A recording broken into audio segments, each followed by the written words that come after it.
Throws back against the grain and incomplete. He wanted his tight end Schultz, and it was Jason Horn who was applying pressure.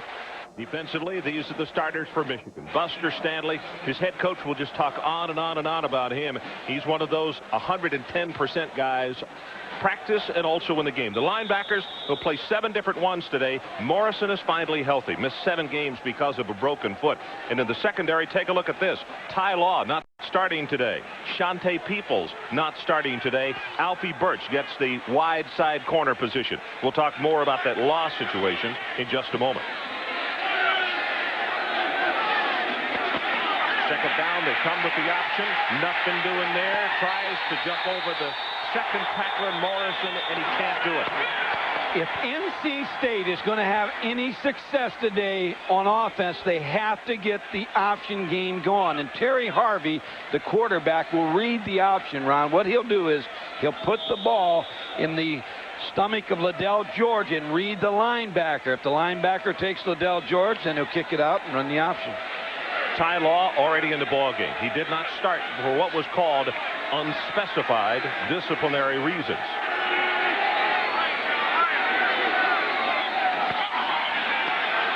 Pressure from the backside, toss over the middle, incomplete. Goins is who he wanted, dropped it at the 31, and Buster Stanley had the pressure on the quarterback, and it's 1, 2, 3, and out for North Carolina State. But if you're North Carolina State, you're the coaches sitting up in the booth. Receivers were open on the first pass. Number 19, Eddie Goins, was wide open, and on the last play, they had 2 receivers open. Just didn't get it done. Robson to kick as he stands back at the 9-yard line. Derek Alexander has dropped off to around the 40. And Mike, we saw people fumbling kickoff and punt returns. Could be a factor in today's ball game. Without a doubt, with the wet surface, people will slip. Now we're going to get a chance to look at Michigan's running game, and to me that's the key early, whether or not North Carolina State can slow down the running game of Michigan. Inman is the man over the football. He handles the long snap. Gets a good one. Pressure up the middle, and it's blocked by Michigan. At the 3, ball is recovered by the Wolverines at the 4-yard line. Charles, number 34, got the block. Ron, there's a flag down on the field, but John Angus Charles really was not blocked on that play. I don't think they had the punt block on. I think they had a return on with just 2 people rushing.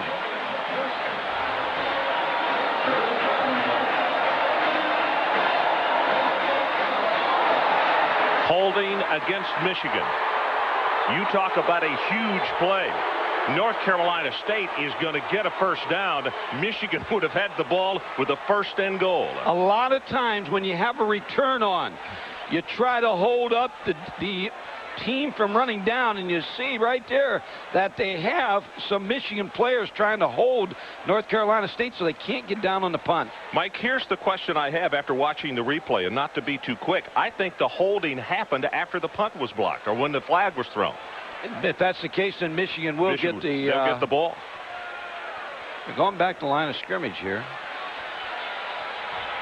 I don't think there was a change of possession. I think North Carolina State's going to keep the football on offense. No, they're jumping around. Dick Burleson is the man who has the task of making the call. On the receiving team, before the ball was in the air, it's 10 yards from the previous spot, and will be a first down. Before the ball was in the air, so North Carolina State gets a big break. Coach O'Kane stepping a little livelier. He knows that he just dodged a very large one, and you can see that Mo on the near sideline is anything but pleased. Huge turnaround. Michigan does not have the football. North Carolina State will scrimmage 1st and 10 at their own 35.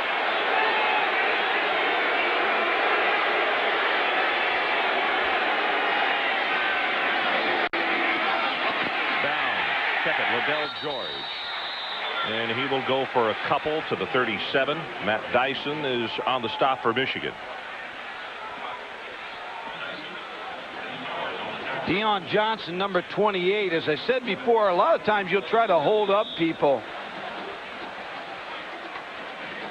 Number 28, Deion Johnson, is, I believe the call is against him, Ron. When you hold people and try to get them from not going down to cover the kick. think that's the reason Michigan was contending it had to have come after the ball was hit. That's Rod Brown on the carry, and very short yardage as North Carolina State continues to try to move the football on the ground and get something going there. Morrison and Irons on the stop. Lloyd Carr, the defensive coordinator of Michigan, said about Terry Harvey, the quarterback, and he's a quarterback that runs in streaks. If he gets hot and gets in a rhythm, he'll give us some problems all day. So we want to start off early in the game and try to give him some different looks. Mike Clarence Thompson has come into the secondary for Michigan as the extra defensive back.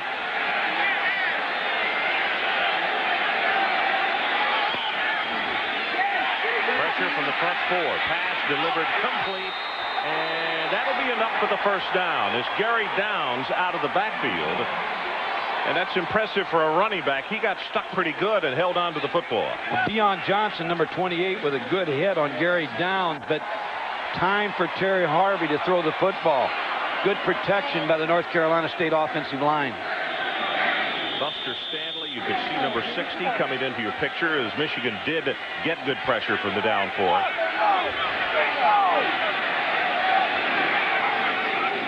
Option play. Pitch. 5, 7, maybe 8 yards in the play by Gary Downs as North Carolina State is able to turn the corner, and Alfie Birch puts the stop on him. Mike, talk. Well, to me, this is the key for NC State. They're going to run the option in here to try to hold the linebacker. If the linebacker takes the dive, then they'll pitch the ball on the option. Terry Harvey out of center to get a good block on the linebacker. Gary Downs is running downhill when he catches that football in the option for good gain.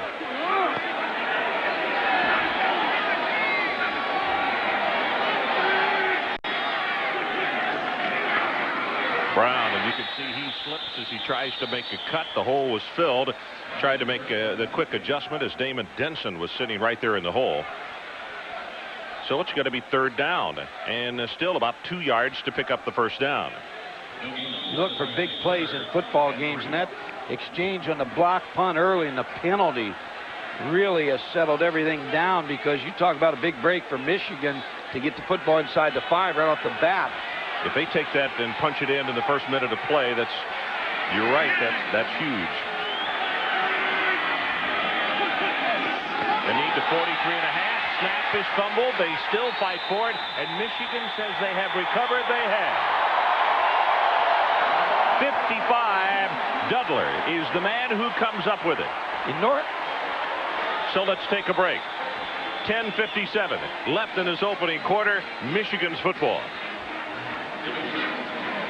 Think of your fellow man, lend him a helping hand, put a little love in At Danka, the office equipment company, we believe in protecting the environment by recycling business waste, like toner cartridges for laser printers, fax machines, and copiers.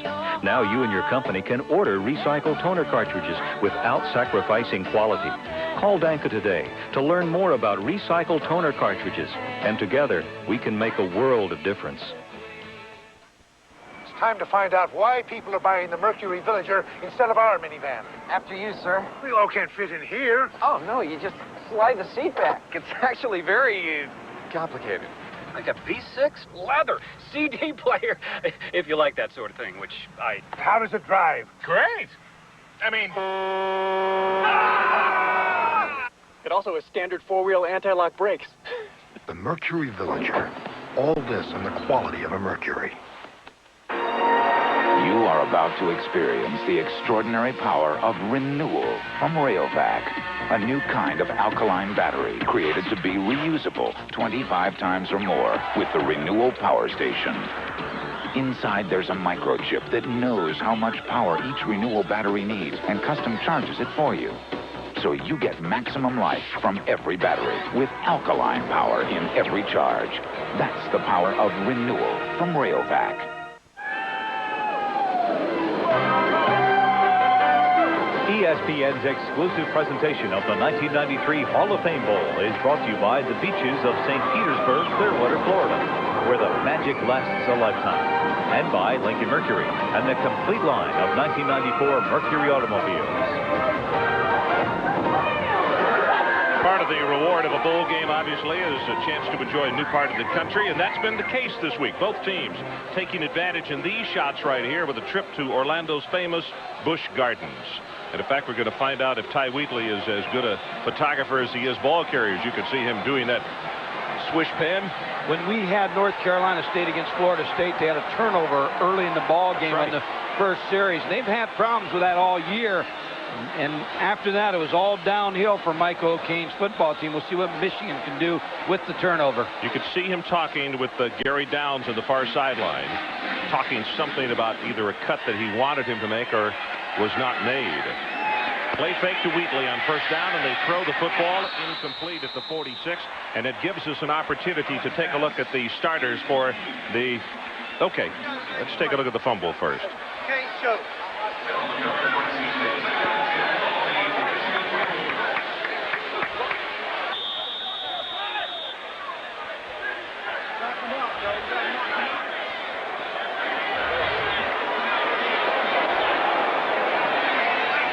Second down and 10 from the 44-yard line.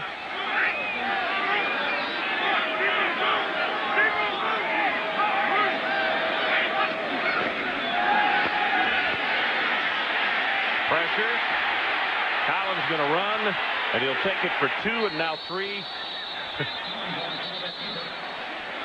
Here's the fumble we were talking about, Ron. The snap just really came up too high and hit above Terry Harvey's hands.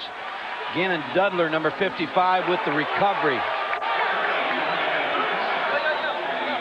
There's a good look at Harvey on the sideline. Now, Mike, let me ask you a question. Fifth turnover on the opening drive this season. That's not the way you want to start a ball game. Here's my question. Collins now is limping off the field. You got one of the best running backs in the country. You got 3 of the best tailbacks, and you come out and throw 2 passes, and your quarterback's already nicked. Todd Collins hit on that play. Tyler Lawrence, number 58, in on the tackle.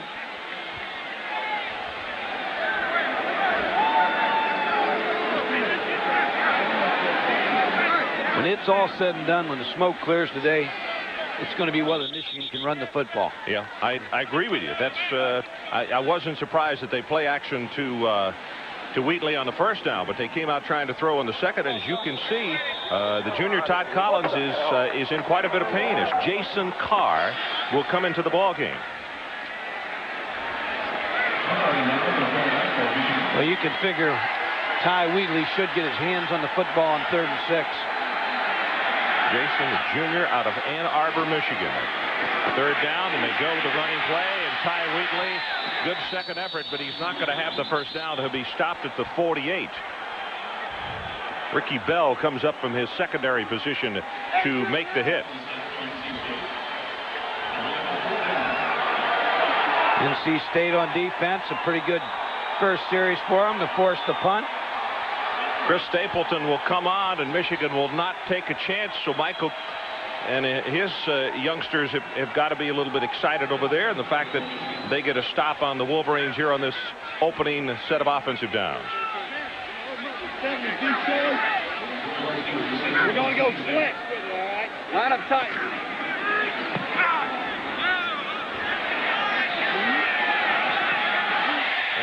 The end zone, 48 yards in the kick, and there's a timeout on the field. 9:20 left in this opening quarter, still no score.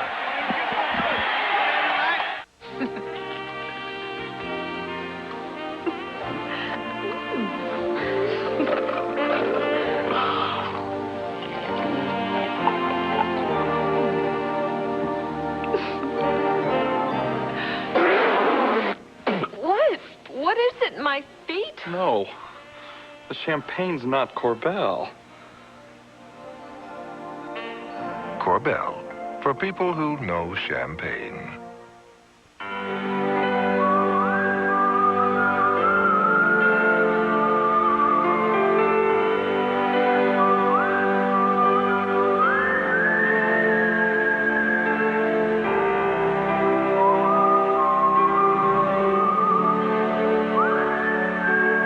For 116 years, we've been handling the business part of life so you could enjoy the living part. Household for the business of living. You realize you're one of 100 applying for this job? Oh, yes, sir. Good. Let's get to the terms. Generous salary. Club membership. Car, wait, this isn't a Mercury Sable. It happens to be the very latest. Latest to imitate the Sable. Is that so? Bottom line, no Sable, no deal. Fine. Then I suggest, Gordon, you see about getting my new executive vice president here a Sable. A nice red one, Gordo. Mercury Sable with standard dual airbags and available ABS brakes. Accept no substitutes. Each team with an offensive possession and no score with 9 minutes and 20 seconds left in this opening quarter. And let's go down to Jerry Punch and check in with the injury. Jerry? Ron, good news for the Wolverine faithful. Todd Collins, their senior quarterback, has been examined by the orthopedist Gerald O'Connor. Apparently, he got hit by a helmet on the outside of the right knee. He is up, walking around, trying to limber up. Now begins to throw a football. Expect to see him back in next series. Todd Collins is healthy, but the doc doesn't sound too good. Todd Collins, of course, does have another year of eligibility left. The doc sounds a little squeamish down there, doesn't it? Under the weather. Under the weather here in Tampa. Pass in the flat, overthrown. What did Gary Downs as they continue to try to work on the Michigan linebackers? When North Carolina State, when you talk to the coaches, they're concerned about Michigan as they feel the Big Ten's a muscle league, a run league, and they feel like they can work on the linebackers, the big linebackers of Michigan, and they're trying to get their running backs against the linebackers. Run 4 pass plays. They've had 4 players wide open. They just have not caught the football. Just a little off the mark. You're right. Downs and Brown of the setbacks. Downs in the draw. Good tough run up to the 24. Jarrett Irons is the man who makes the tackle.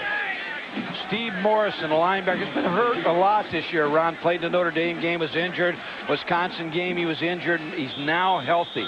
And people who follow Michigan football say when number 36 is healthy, it's a big lift because he calls all the defensive signals, and the other players can make the plays that they need to. They don't have to worry about where to line up. Steve Morrison will get them lined up. Morrison broke a foot jogging to miss a total of 7 games. Third down, the line they need is the 30, and the pass is caught by Downs, and it'll be a North Carolina State first down.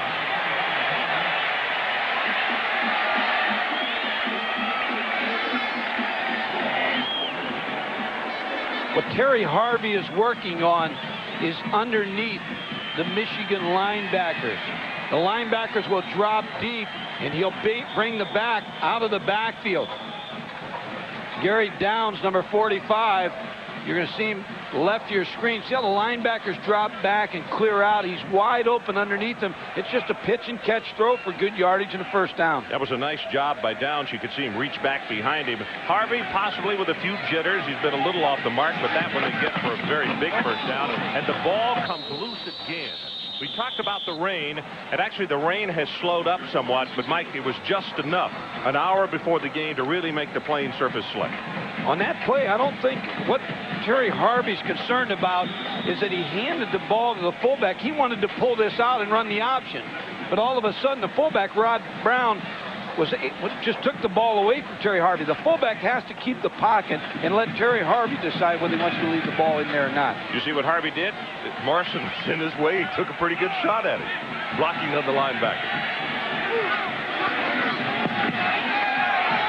Pass is complete. Goings at the 40. And let's go down and check in with Dr. Jerry Punch. Jerry? After the first offensive series, NC State's equipment guy Eddie Gardner brought the whole offense over and changed shoes. They changed from this formed rubber cleat here on this side of your screen to a screw-in cleat. Much, much longer, much deeper. All the offense now has this cleat. Better footing now on this second offensive series for NC State. That's not surprising, Mike. And I'll bet Michigan is doing the same thing when we check with their equipment people, because those shorter cleats did not seem to be getting the job done during the warm-ups. Hill and Henton in at wide receiver for the Wolfpack.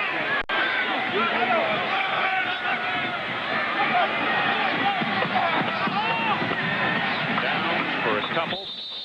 He'll take it to the 44-yard line. Tony Henderson steps up to make the hit on him. Time of possession in the early going on this one obviously going to be in the hands of NC State, because Michigan threw 2 passes that did not work, which stopped the clock for them. So 1:37 total time of possession. If you've just now joined us, 3 downs and NC State had to punt. The punt was blocked by Michigan and recovered at the 4-yard line, but Michigan was guilty of holding on the play, and the Wolfpack got a reprieve, and that's how we stand right now with no score. 6:20 to play opening quarter. Going to go long. Going, knocked away. A nice defensive play by Alfie Birch. Wow, he was right there. Excellent play by Alfie Birch, number 7. Just with his left hand was able to deflect the ball away from Eddie Goins. And that's the matchup. When you look at the matchup today, is the wide receiver strength of Eddie Goins against the secondary of Michigan. Terry Harvey with a throw. Watch number 7 just reach around, not make any contact on Eddie Goins, and just deflect the football. That is a great athletic move. And any slip on the surface on that one, Mike, and it's 6 points with Goins going away. I would think the option right here, the run option with Terry Harvey. 3rd down and 8. Flags come down.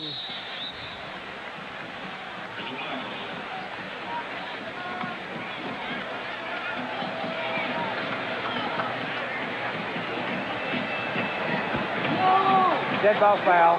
Delay a game. Delay a game against North Carolina State. So now it's going to be 3rd down and 13. The line for them to make is the 48 of Michigan.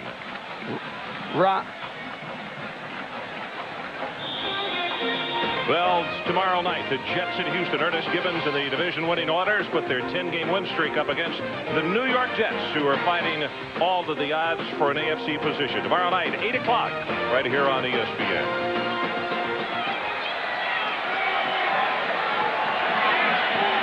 Michigan linebackers show blitz, and here they come. Pressure, and he's going to be sacked. Harvey had no place to go, and Dyson is the man who's going to be credited, and also Zinkowitz. Trent, number 76. Let's give him part of the sack. It is a loss of 10. Michigan is not a big blitz team, but they looked at the Florida State tape. When they looked at the Florida State tape, they saw a lot of blitz by Florida State against North Carolina State. Florida State had a lot of success, so Michigan will try to use the blitz. Steve Morrison, Matt Dyson on the sack. Robson standing back to punt. Now, you remember on the last one, they had the return on. Michigan blocked it. They get pressure from that inside again, but he gets it away. Alexander with the fair catch and makes it at the 30. So let's take a timeout. No score here in Tampa.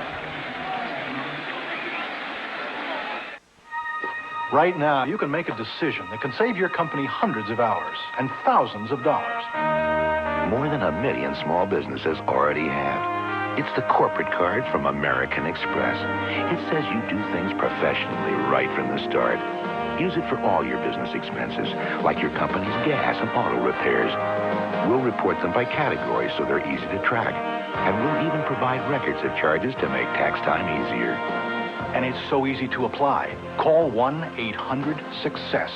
Just answer some quick questions and they'll start processing your application immediately. As your company grows, every card member can share benefits like accident disability insurance, savings on hotels and car leasing. So keep on doing what you do best and let the corporate card do the rest. Call right now. Just say you want the corporate card. That's 1-800-SUCCESS, the corporate card to your success. Johnny, let's tell them just who might win. I had Dicka. Yes. I had him too. You thought you'd seen it all? Keep your eyes wide open. The American Sports Awards is back.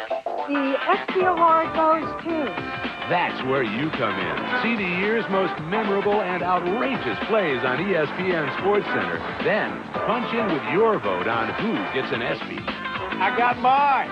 Check into the next SportsCenter and check out the ESPY. Well, today's appearance by the Blockbuster Video Blimp is part of its 1993 maiden tour through the eastern half of the U.S. And we welcome the Blockbuster Video Blimp and its crew to today's game here in Tampa, Florida. Ron Franklin, Mike Gottfried, and Dr. Jerry Punch. And a Happy New Year to you and your family. Ron, I'd be surprised if you don't see in this Happy New Year here Tyrone Wheatley a couple, 3 times here straight running the football. They've got a big size advantage in the offensive line against North Carolina State's defensive line. On that opening series, we mentioned they tried to fool them a little. Now we'll see if they just go back to basics, which is what Michael was talking about. Wheatley to the right side, has 5, counted off at 10. And let's take a look at the starting lineups for Michigan. Todd Collins, who was injured, he has another year left. Foster and Wheatley, of course, in that backfield with him. And the wide receivers, a lot of scouts say that Derek Alexander will go in the first round. Smith and Burkholder, the other 2. And with the offensive line, Mike, you have to say this might not have been the blue chip point of this football team early on, but they have really come together, particularly the 2 guards and the center, and probably Marinaro playing as well or better than any of those offensive linemen right now. Very big group, too. In fact, we were talking before the game, they may be as big or bigger than most professional teams, averaging right at 300 pounds per man. Deep over the middle, almost intercepted. Alexander either got shoved out of his lane or they had miscommunication because he had already vacated. The starters on defense. Carl Reeves, not 100%, but he gets the nod at right tackle. The linebackers, Tyler Lawrence, certainly one of the best linebackers in the Atlantic Coast Conference, maybe in the country for that matter. And in the secondary, 2 very good corners. Dwayne Washington, number 20, a senior, and a lot of the pros like the way this young man plays. Wheatley, the lone setback this time. Gets the grab and the count. Again, 5, 10, counted off at 13. Reeves got a hand on him. Mike, with that kind of action, it makes you wonder, should you, unless they just put 8 and 9 at the line of scrimmage, should you ever try to throw the football? Well, you're going to force him. If Wheatley keeps having the success he's having, you're going to force him into the 8-man front, which allows you to throw the football. Tailback counter, Tyrone Wheatley with good blocking. Mark Burkholder, number 80, the tight end, key block. Another first down for the Michigan running back.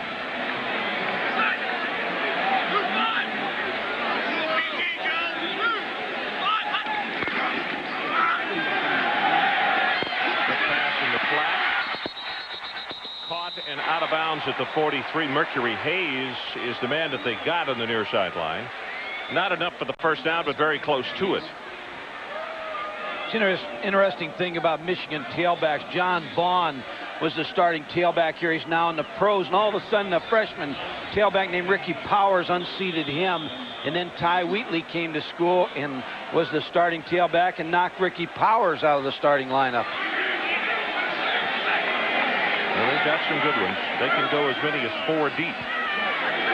But none any better than the fellow who wears number 6 here. Punt going to go on top. Has Alexander open at the 2, and he just overthrows him.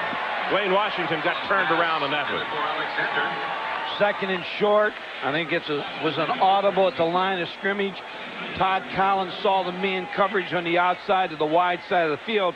With Derek Alexander, his fine receiver, against Wayne Washington, had him open, just overthrew the football. Talked with Wayne on the practice field day before yesterday, and I know that some scouts have told us that he may be top 2 or 3 as far as cornerbacks in this country, and he's very excited about the opportunity. He'll get a good look today as far as going up against some stout competition. Third and short, Wheatley tries to bounce it to the outside. This is a good defensive job by NC State. Ricky Bell is the man who puts the stopper on it. That's what happens when you make a play call on second down and short. You have to pick it up on third down. But Ricky Bell, number 42, makes this play. But what really makes the play is North Carolina State made Tyrone Wheatley run to the sideline.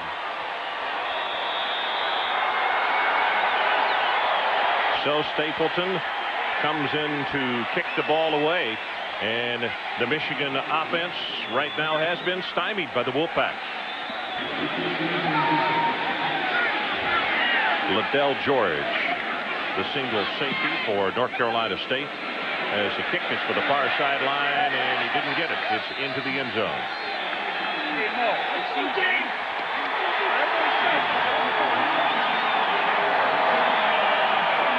know, Mike, Michigan in the preseason, a pick of number 3 in the country. When you lose your entire offensive line, or almost all of it, and you have to start with a new quarterback, I think that was a little bit more than lofty, don't you? Well, Michigan's always going to be in the top 10 when you look at the talent that they have, but they did lose Steve Everett to the Browns, Joe Cacuzo to San Diego Chargers, Tony McGee to Cincinnati, Doug Skeen to New England, Elvis Gerback to San Francisco. They lost a lot of good players here, but you always have good players in Michigan.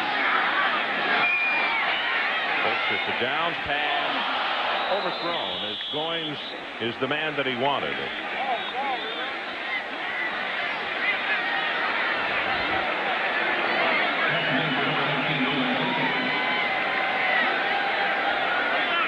Eddie Goins on just a curl route. He's open. Ball just thrown too high. Number 28, Deion Johnson, slipped on the turf and was not there to try to deflect the ball. It's just too high.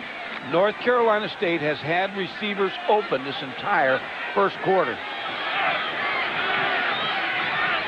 Second down's been an option play for them, but they're shifting out.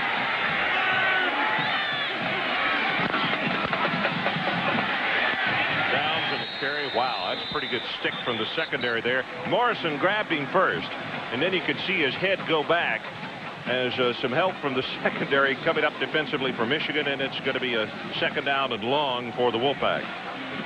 Ty Law is the man who came in and put that next stick on him.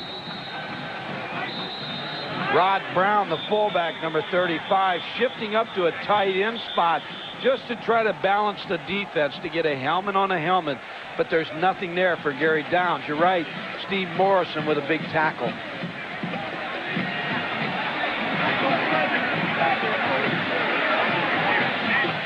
Ted King, the offensive coordinator, calling the plays for North Carolina State. First thing Ted said in the practice field the other day, he said the last time that you guys visited with us down at Florida State, he said we had those 2 early turnovers and really helped dig our grave. He said, I hope we don't do that on Saturday. They have had a turnover, but they have kept Michigan out of the end zone. You don't think he was inferring we're bad luck, do you? Well, it hadn't rained here all week, I'll tell you that. It's cloud on our top of our head. Third down, and they need the 30-yard line.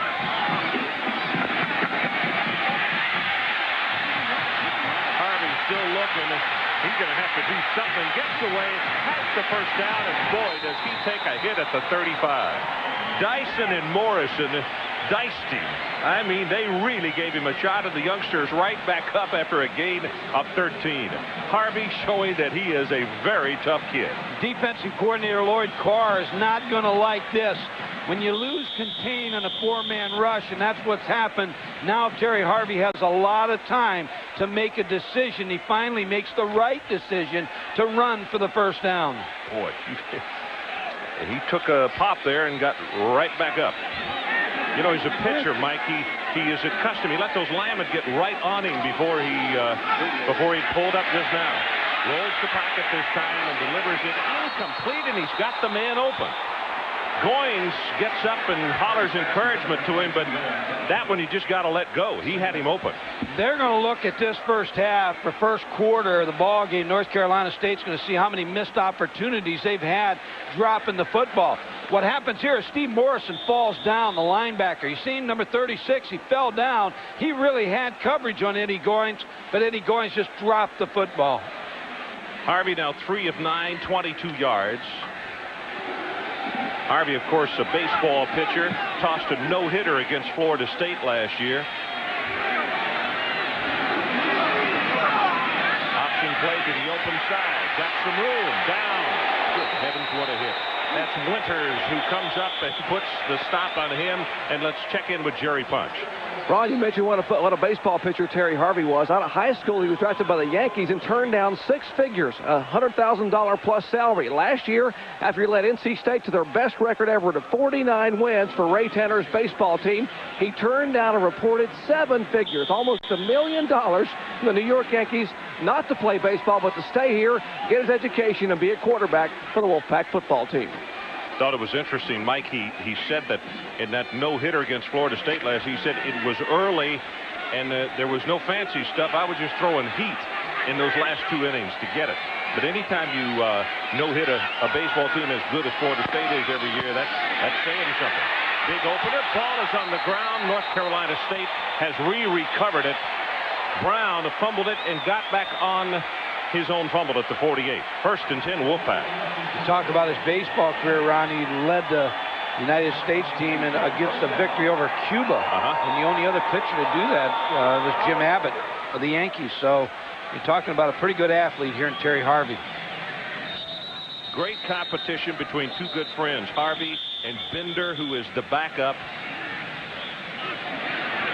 Whistles right now, and we've still got 1:28 left to play in this opening quarter. If you've just joined us, we have no score.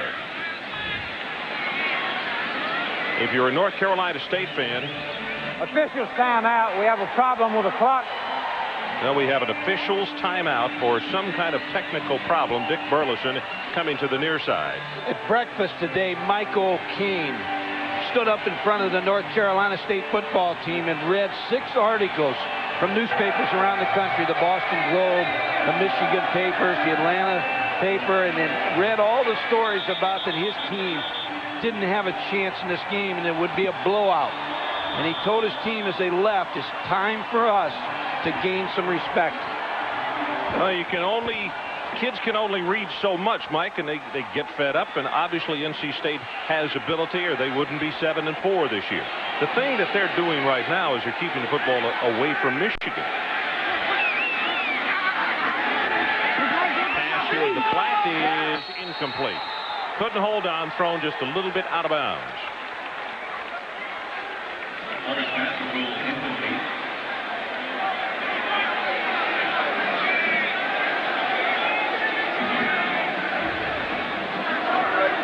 Last 2 situations where North Carolina State has needed a first down, they went to the option game. They feel like they can run the option against Michigan. They had success against Iowa a year ago and Purdue out of the Big Ten this season with the option game. 2 tight ends, 2 wide receivers, and 1 setback for North Carolina State. Play action, pressure from behind, and Dudler is there to swamp him at the 43-yard line.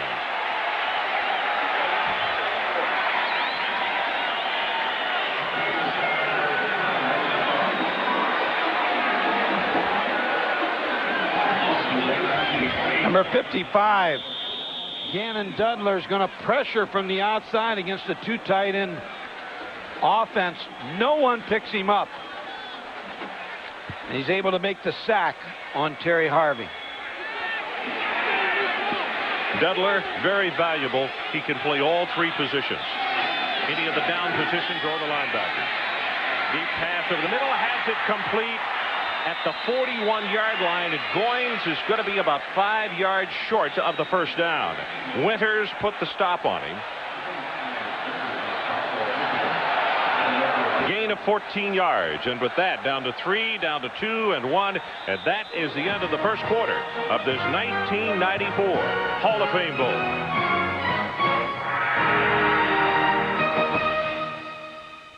One of the things that sets Mercury Villager apart from the rest of the minivan crowd is its unique sliding rear seat. For those occasions when you need more room, slide the seat forward. More room? Slide it forward to the middle seat. More room? Remove the middle seat and slide all the way up. And if you still need more room, call Milo. The Mercury Villager. All this and the quality of a Mercury.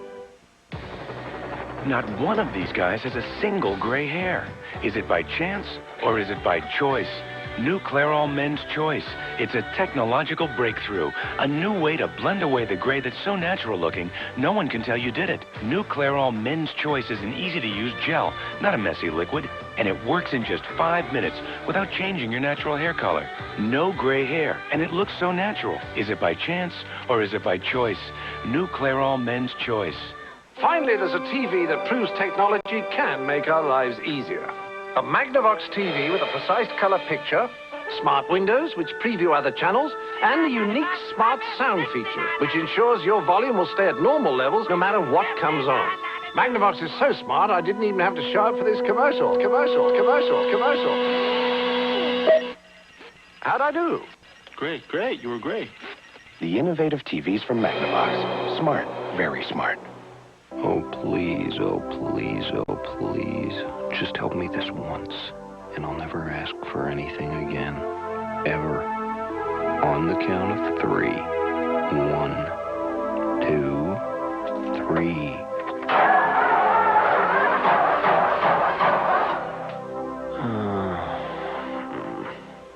Next time, get a dependable Interstate battery.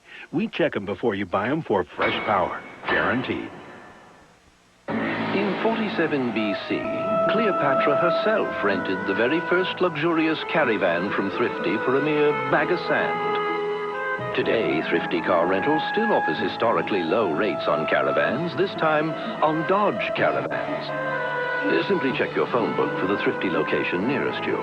Fact is, Thrifty's been renting cars at low prices and giving royal treatment since the very beginning. Your neighborhood Thrifty Car Rental, historically known for low rates. Welcome back to Tampa, Florida. And a Happy New Year to all of you here in 1994. The rain has stopped, and in fact, the clouds getting a little bit higher, and hopefully it's going to turn into a pretty day. It's been beautiful weather in Tampa all week. Just a little rain this morning before game time. Good decision by North Carolina State here.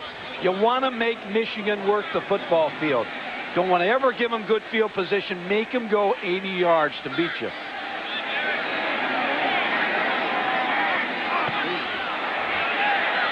Good kick. This one's going to reach the end zone, though. In fact, it's going to reach the back of the end zone. So it'll be 42 yards on the kick. And Michigan will take it over at the 20-yard line. Mike, let's talk about, I'm a little surprised at the play selection for Michigan so far in this ballgame. Well, 9 plays. They've had 5 runs and 4 passes. And rushing, Tyrone Wheatley has 4 rushes for 26 yards. What Gary Moeller's trying to do is get a mix. He's trying to get the running game going, but he's trying to throw the football so that he has both dimensions. But I would think sooner or later you settle in with Tyrone Wheatley and pound them like they did on the first 2 drives there, where Tyrone Wheatley was running in between the tackles.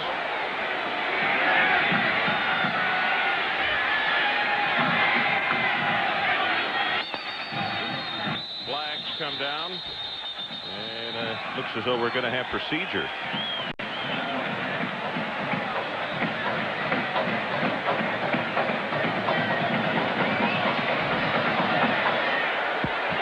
Delay of game, 5-yard penalty on the offense. Delay of game. First down. So with the entire team on the sideline and then taking the play back out onto the field, they did not get the play off in time. So 5 yards will be stepped off. And you have to think that this side of the field right here is elated. The fact that Michigan just can't seem to get in sync in this early going.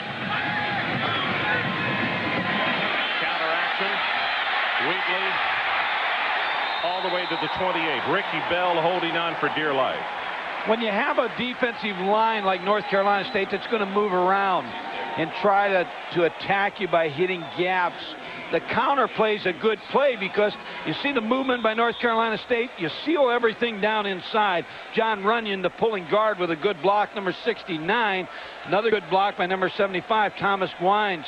And that opens it up for Ty Wheatley. Also, Melia, the center. You can see 67 with his man stood up at the line of scrimmage.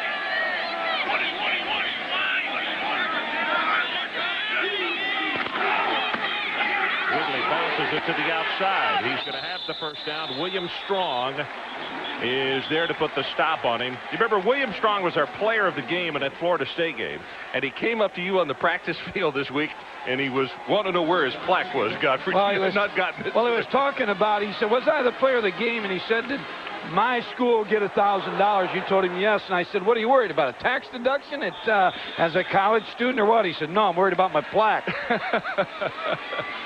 So Mark Backelman, who handles the sports information chores for North Carolina State, was going to make sure that he was aware when the plaque came in. Play action. They throw it here in the flat, and the pass is incomplete to Walter Smith. Big advantage in the offensive line for Michigan. We talked about it early in the game, and you look at Thomas Gwines and number 77, Trezell's Jenkins, 6'5", 292 for the Michigan offensive line against 248 of North Carolina State. So the advantage, Ron, is with Michigan in the interior line. Well, a lot of quick, fast teams have taken that advantage away from bigger teams. Well, that's right. They have. That's Burkholder in motion. Now here comes flags flying.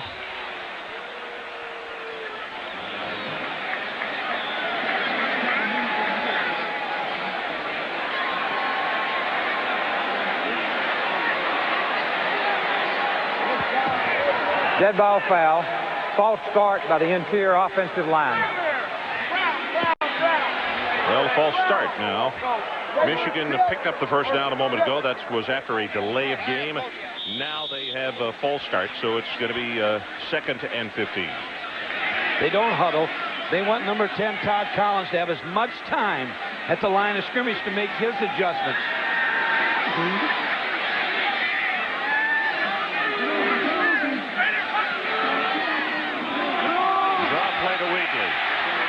He will take it out to the 43-yard line as Gallen is there hanging on to him. Talked about what Michael Keane said to his football team at breakfast, talking to Larry Sorensen, who does the color for the WJR in Michigan, said that Gary Moeller was talking to his team about representing the Big Ten in bowl games. He said, we've been off to a rough start in the bowl season here for the Big Ten. It's time for us to uphold the conference.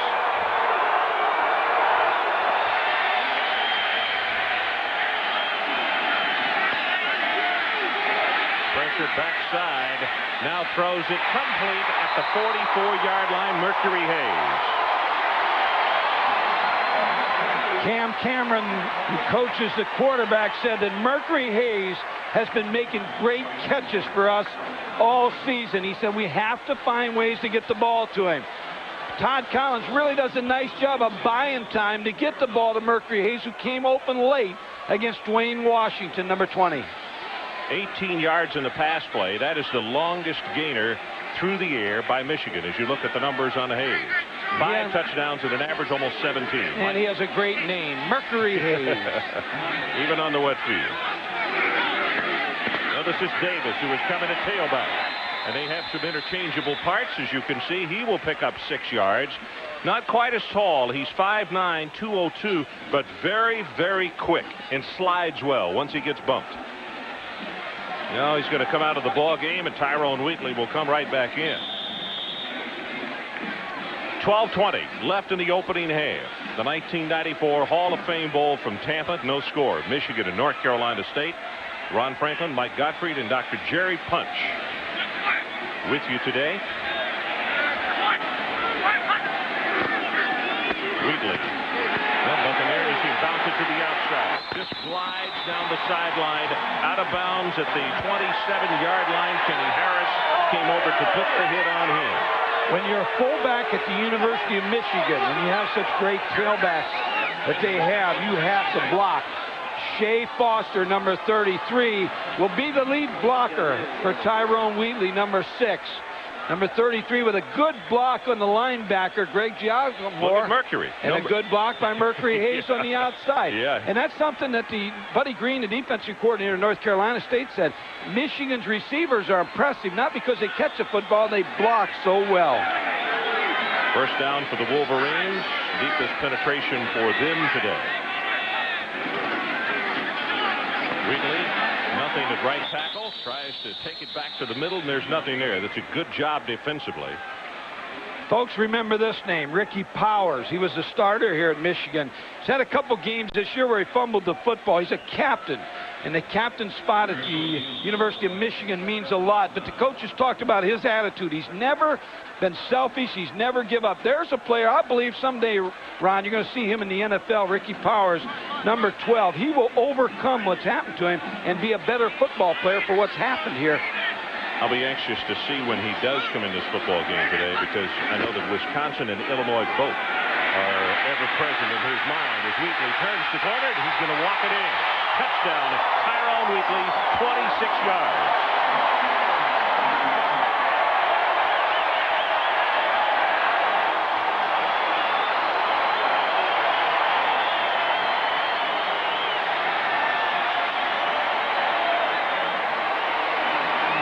You can see Ty Wheatley run the football, but Shea Foster, number 33, the fullback, again with a big play. And that's the worry that North Carolina State has, that Michigan's just going to line up and smash mouth football and run this Tyrone Wheatley behind the fullback in the big offensive line. If they do, North Carolina State's in trouble.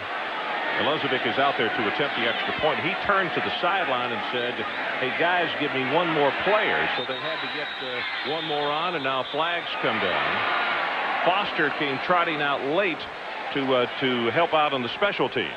Talked about the fullback, Shea Foster, number 33, just with a good block on Ricky Bell, just enough to spring Tyrone Wheatley for the touchdown. Impressive. That's an impressive drive by Michigan.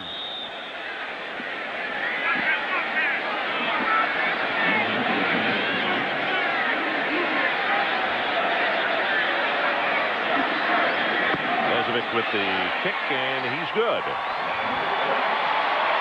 Now let's go to break and take one more look at the touchdown. 11:10 left until halftime. 21 yards. Tyrone Wheatley. We'll be right back.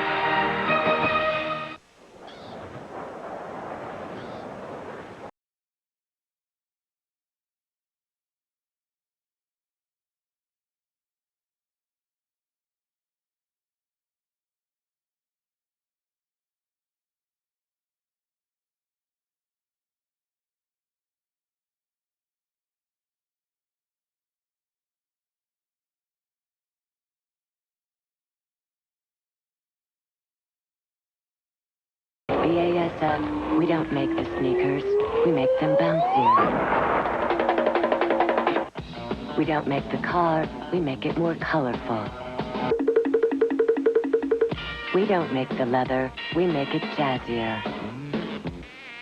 We don't make the helmet, we make it more comfortable.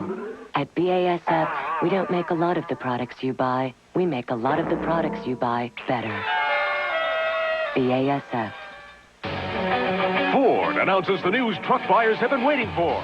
The best lease ever on Ford F-Series pickups. Now you can lease America's #1 pickup, Ford F-Series, for $229 per month for 24 months, but only for a limited time. These trucks are loaded with features including driver's side airbag, V8 engine, automatic transmission, air conditioning, and the XLT package. Get the best of terms on the best-selling trucks in America. Drive home this loaded F-Series XLT for $229 per month. Hurry, this offer ends January 3rd, 1994. See your Ford dealer now. ESPN's exclusive presentation of the 1993 Hall of Fame Bowl is brought to you by the all-new Ford Mustang. It is what it was, and more. And by cold-filtered Miller Genuine Draft. Get out of the old, get into the cold. North Carolina State bench, the defense has played well. As you look at Terry Harvey and the offense about to come back on the field, but on that drive, Tyrone Wheatley showed why so many people think he is one of the best to ever play the game. And now, Mike, he has 10 carries, 92 yards, and a touchdown as you look at the drive. 9 plays, 80 yards, 3:41 total time.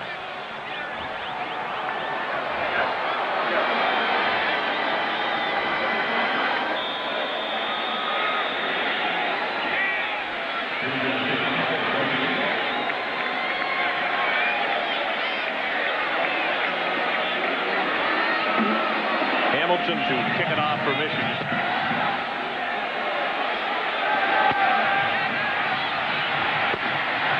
Here, 25 and out to the 30-yard line.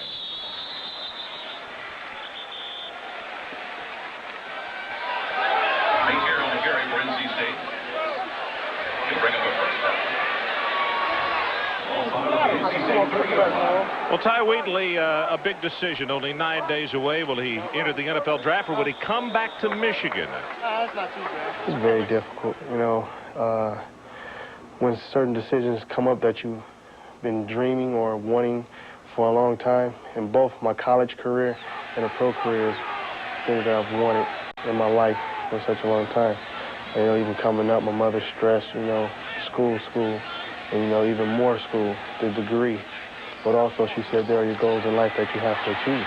And, you know, and staying in school and probably, you know, going to the pros is both of my goals. It's a very hard decision. Tyrone Wheatley, as North Carolina State picks up 5 yards on the option play. Mike, probably the most impressive thing to be around this young man is to find out that he does not want to talk about himself first. He wants to talk about his teammates and what he can accomplish at Michigan and for Michigan. And I know this guy's got a tough decision, but he's got to tell him, hey, if you're in the top 5, good luck to you. Halfback pass here. Well, direct snap to Eddie Goings. He was going to throw the football, and he is tackled back behind the line of scrimmage for a loss of 6. And I have to wonder, as Buster Stanley made the stop, if that was akin to a play. Goings was going to throw the ball against Florida State. Actually, that was a reverse, but he can throw the ball very well. But it didn't fool Buster Stanley, because Buster Stanley, number 60, is reading it all the way, and no one blocked Buster, and he made the tackle on Eddie Goings.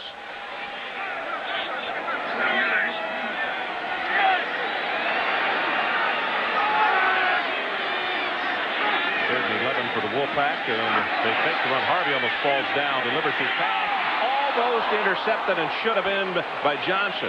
Dion was there, and it just went right through his fingertips at the 45-yard line.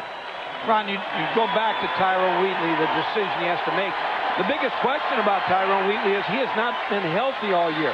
He hasn't played 4 quarters in only about 2 ball games, and he's taken some hits. And when you go into the pro level, you play more games.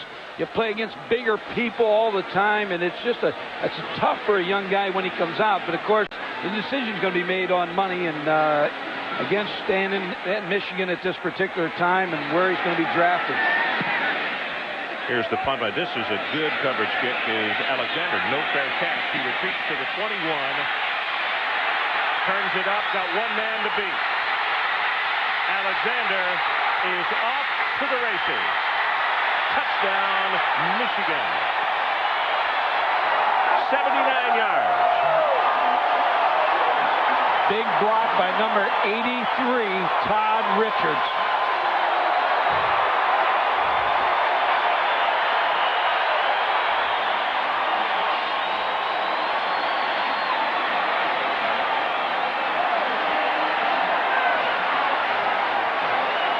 Derek Alexander waiting for the punt. Slippery field. Sometimes you run by the punt returner.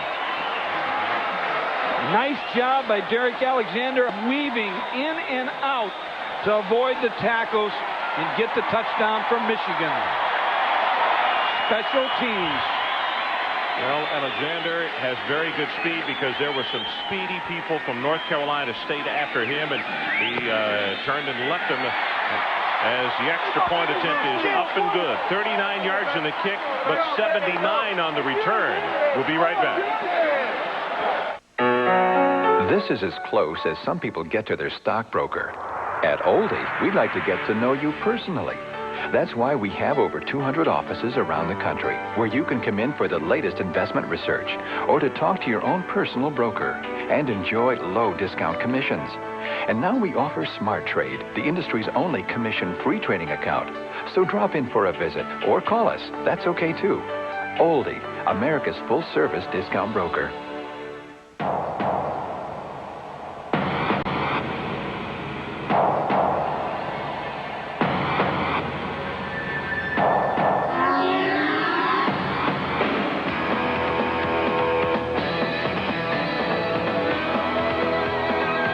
Introducing the all-new Ford Mustang.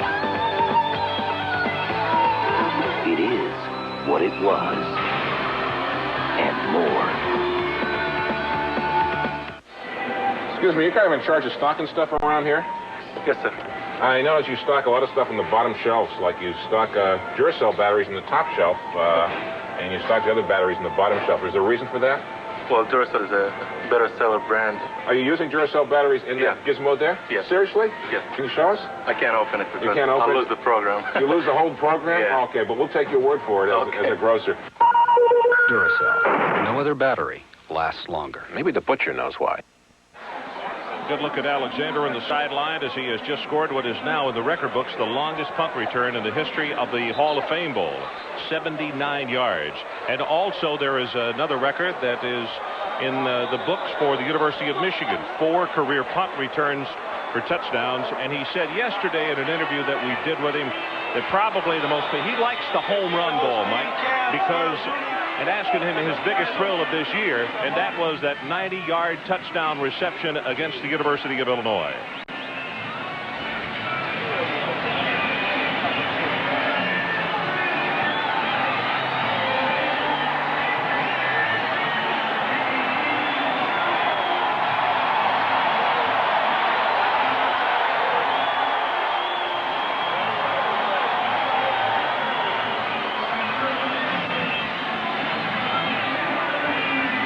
Okay. Ron, when you talk about special teams, number 2, Walter Smith, he's a wide receiver that they put on the kicking team. Against Minnesota, he scored a touchdown on a touchdown pass and came right back and made the tackle on the very next kickoff. This is a short one. Taken by Lawrence, and North Carolina State's going to scrimmage from around the 28-yard line.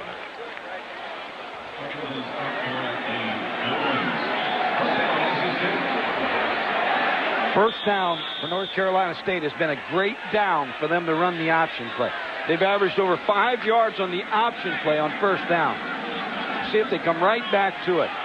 Well, 2 possessions, actually one with the punt return, and of course the other, the long touchdown run by Tyrone Wheatley. So 14 down, the Wolfpack offense as they come back out, and they go option. And you're right, Mike. They have the first down, plus 5 and 10 more, and down. Bumped out of bounds very hard on the near sideline by Ty Law, but it's a gain of 23.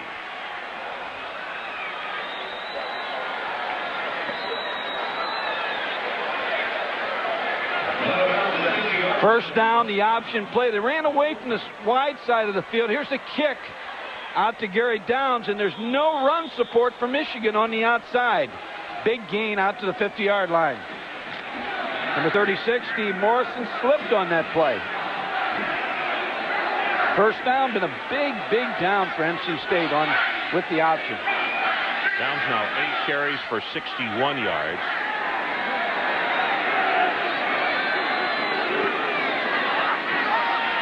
You can see him slip just a little, throws the ball complete. Goins at the 43.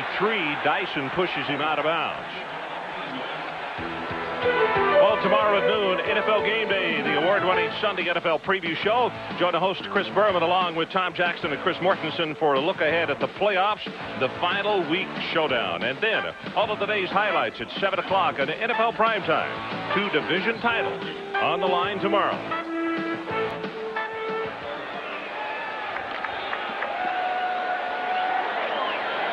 Downs with a very good day going. 8 carries and 61 yards.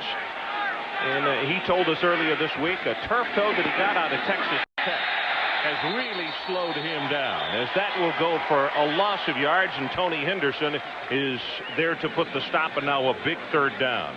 Good coaching move by Michigan is the fact that they're rotating their defensive linemen in, trying to keep them fresh. Tony Henderson was able to get penetration against the center, Todd Ward, on the last play to force him into a third down. When you substitute your defensive lineman, you're playing for that fourth quarter when you need a pass rush and you need fresh bodies in there, and Michigan does as good a job with that as any team in the country. Actually, they were forced to, Mike, because of all the injuries. It turned into a godsend for them. Here's Downs, breaks the tackle, and look at the second effort. He'll have the first down. I'll tell you, this young fellow right here, he has been asked when he goes to the combine to come in at about 225 because he's looking at, or they're looking at him as a pass-catching fullback type. And he shows right there that he has extremely good agility. Not great speed, but very, very adequate speed. Well, Michigan really plays the option in great shape. They just slip. Matt Dyson, 91, is there to make the play, just slips. Gary Downs with a good run for the first down. Michigan has this defense very well. Look at, they've got 2 different people. Number 35, Chuck Winters, just didn't make the tackle to stop the first down. They may have to re-examine those cleats. Play action, quick pass to Goins, a little pick play, and the tackle will be made at the 33-yard line by Ty Law.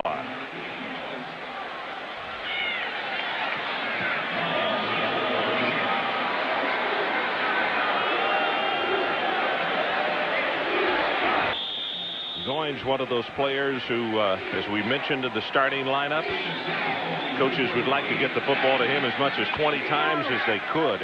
Very confident player, and he likes the tough situations. He wants the football when the chips are really in a situation where it's big time. Michigan bounces around on defense as they go with the running play, and boy, what a hit. Brian Fitzgerald gets blasted by Steve Morrison. Michigan made a real good defensive move just before the snap of the ball. Moved their defensive lineman on a stem move, moved them to the wide side of the field. Watch the defensive line move just before the snap of the ball. They think that now Terry Harvey's made his cadence and now can't check off, and they moved exactly where the football was run. Good defensive call by Lloyd Carr, the defensive coordinator. Really was, Mike, because he brings up a third down, and look at the linebackers creeping up. They stay at home. The draw play will be close, and I think Liddell George is going to have the first down for NC State. Yet from where the side judges marked it at the 27, Damon Denson stopped him, but let's see. It is a first down for the Wolfpack.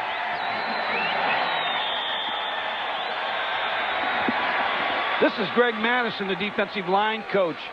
He'll substitute his defensive lineman every 8 plays or 2 series, whatever comes out.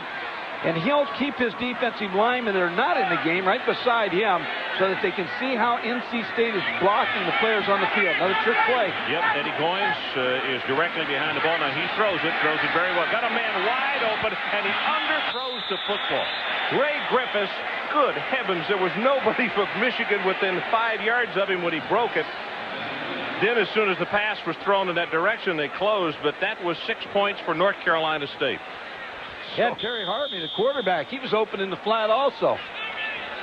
They were practicing the other day. Terry Harvey went out for a pass, and they ran this play, and he dropped it. And Jeff Bender, the backup quarterback, said, just like a quarterback, get a chance, you drop the ball. That was good, soft quarterback hand. I think the way Eddie threw that, it looked like he had the old stick-em on his hands. With a 52-foot fastball. They set the screen to the short side. Nice grab by Downs. Tries to stay in bounds, and he can't. He's going to be forced out at the 19.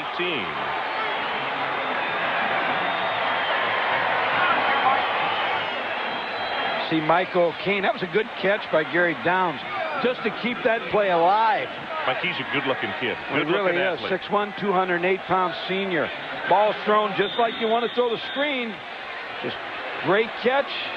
Picks up some yardage after the catch. Deion Johnson, number 28. And let's go down to Jerry Punch. Jerry? Guys, Gary Downs came by me out of bounds, but in the air, and he reached over with his right foot and put his toe down and touched the 19-yard line, and the officials saw him touch, and that's the spot of the ball. Back up 10. Well, it's big. It's third down, and they need just a couple to go straight ahead, and they're not going to have it. Rod Brown. Now decision time for the Wolfpack, Mike, as it is going to be fourth down, and from where they're marketed, about a yard. Horn is the man who's stopping. The decision's been made. They're going for the first down. I think it's the right decision because if you're going to get into a scoring affair with Michigan, you're going to have to score touchdowns, not field goals. Fourth down, about a yard and a half. They need it just inside the 17. Michigan leads it 14-0 as we're about to go under 5 till halftime. I would think the option play. They've had success with it. Here it comes. They fumble the ball. It is loose. Michigan recovers at the 15, and that is Anderson, number 20 on the football. The problem that Terry Harvey's having is the fullback is grabbing a hold of the ball. So let's take a break. 5:02 remaining until intermission. Back with more from Tampa after this.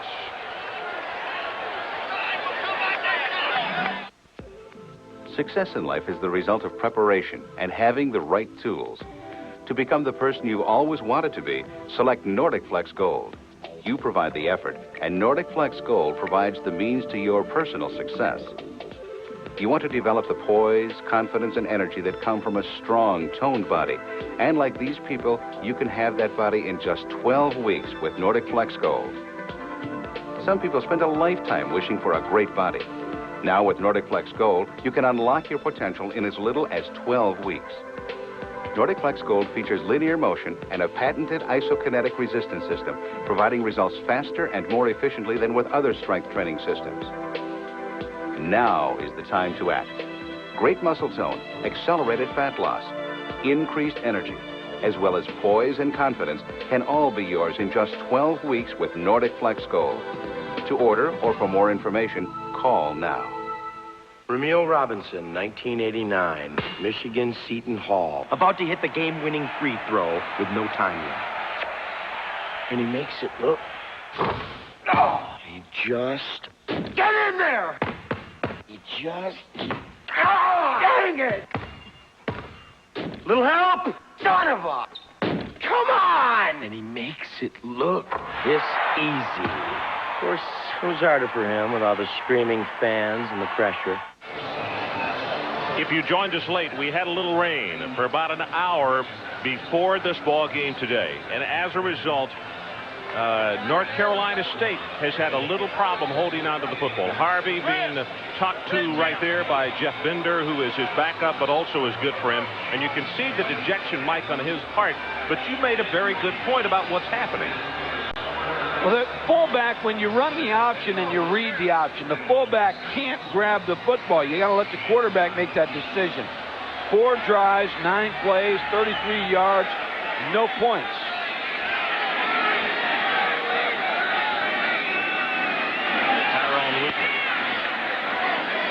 And continuing to fight his way out for a gain of almost 6 out around the 21-yard line. Gallen is down on the bottom of the stack. Also, 21 William Strong came over to help. Jerry Punch, what do you have for us? Gentlemen, he was known as Tyrone Noble, just another reserve defensive back for Michigan, and a 6-week summer camp for kids, and someone realized he was Tyrone Wheatley. He used the masquerade because he wanted all the attention on the kids and not on himself. Just an idea of what kind of humble individual he is, and he gets another handoff for a gain of a couple. Ron, this young man is so unassuming and so humble. He went to a summer camp for underprivileged kids and used an assumed name. He didn't want anyone to know he was the MVP from last year's Rose Bowl or a possible Heisman candidate. He wanted everyone to be focused on the future of those youngsters. Wonder if he picked up the MVP at that camp, the kids' camp. Jerry, you don't know if a Noble picked up the MVP in that camp, do you? I think he probably had a good shot at it, you know. And that's a concern, by the way. He was concerned. He preached staying in school with all those kids, and he wanted the kids to know if he leaves to go pro, he will definitely come back and complete his education. He's the lone setback. Pressure from the backside. Collins gets it away, though, and did he catch it? Yes, at the 30-yard line. That will be enough for the Michigan first down. It's Walter Smith. When you're Lawrence really blitzed. Oh, when you're running back, Ty Wheatley's going to find out you got a block in the pass protection scheme. Tyler Lawrence, number 58, just ran over him. Tyler is a very good one. 6'3", 243 pounds. And Buddy Green, the defensive coordinator, said he has to have a big game for us today on defense to have any chance against Michigan. You know one thing, that every time they snap it, you're not going to get half an effort out of Tyler Lawrence. Straight ahead with Wheatley, and he'll have a gain of 1. That's about it. We're about to go under 3 minutes left until halftime. 14-0. Michigan leads on a Wheatley run of 26 yards, and then a punt return by Alexander of 79 yards. Longest in Hall of Fame Bowl history.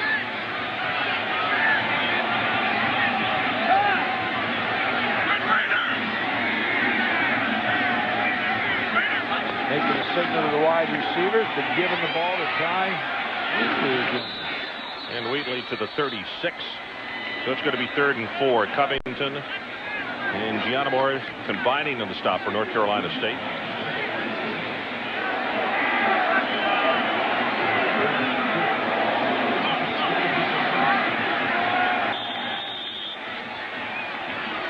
Mark Burkholder, number 80, the tight end, has been a possession-type receiver for Michigan in 3rd, 4, and 5 yards. And they take it to Wheatley, and a pass in the middle, complete, this time to Damon Jones, the other tight end. Mike, and he will take it for the big gainer down to the 47-yard line. Damon Jones, a backup tight end, came from the backside and was wide open, and the reason he's open is because anytime you fake the ball to number 6, you're going to get everybody's attention.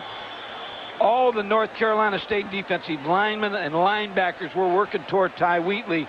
Wide open Damon Jones across the middle. You know, Jones really hadn't played that much until almost the Wisconsin game, and all of a sudden they look up and they're throwing the football to him. They think he's going to be an awfully good one. He's very big. Here's Davis in the ballgame at tailback. And we talked about his quickness, a little different gait from that one of Tyrone Wheatley, and he'll take it to the 39. Wheatley, by the way, 14 carries, 103 yards. Michigan has 3 timeouts, and they're going to spend one. So there's a timeout on the field. We'll take it with them. 14-0 Michigan. We'll be right back to Tampa after this.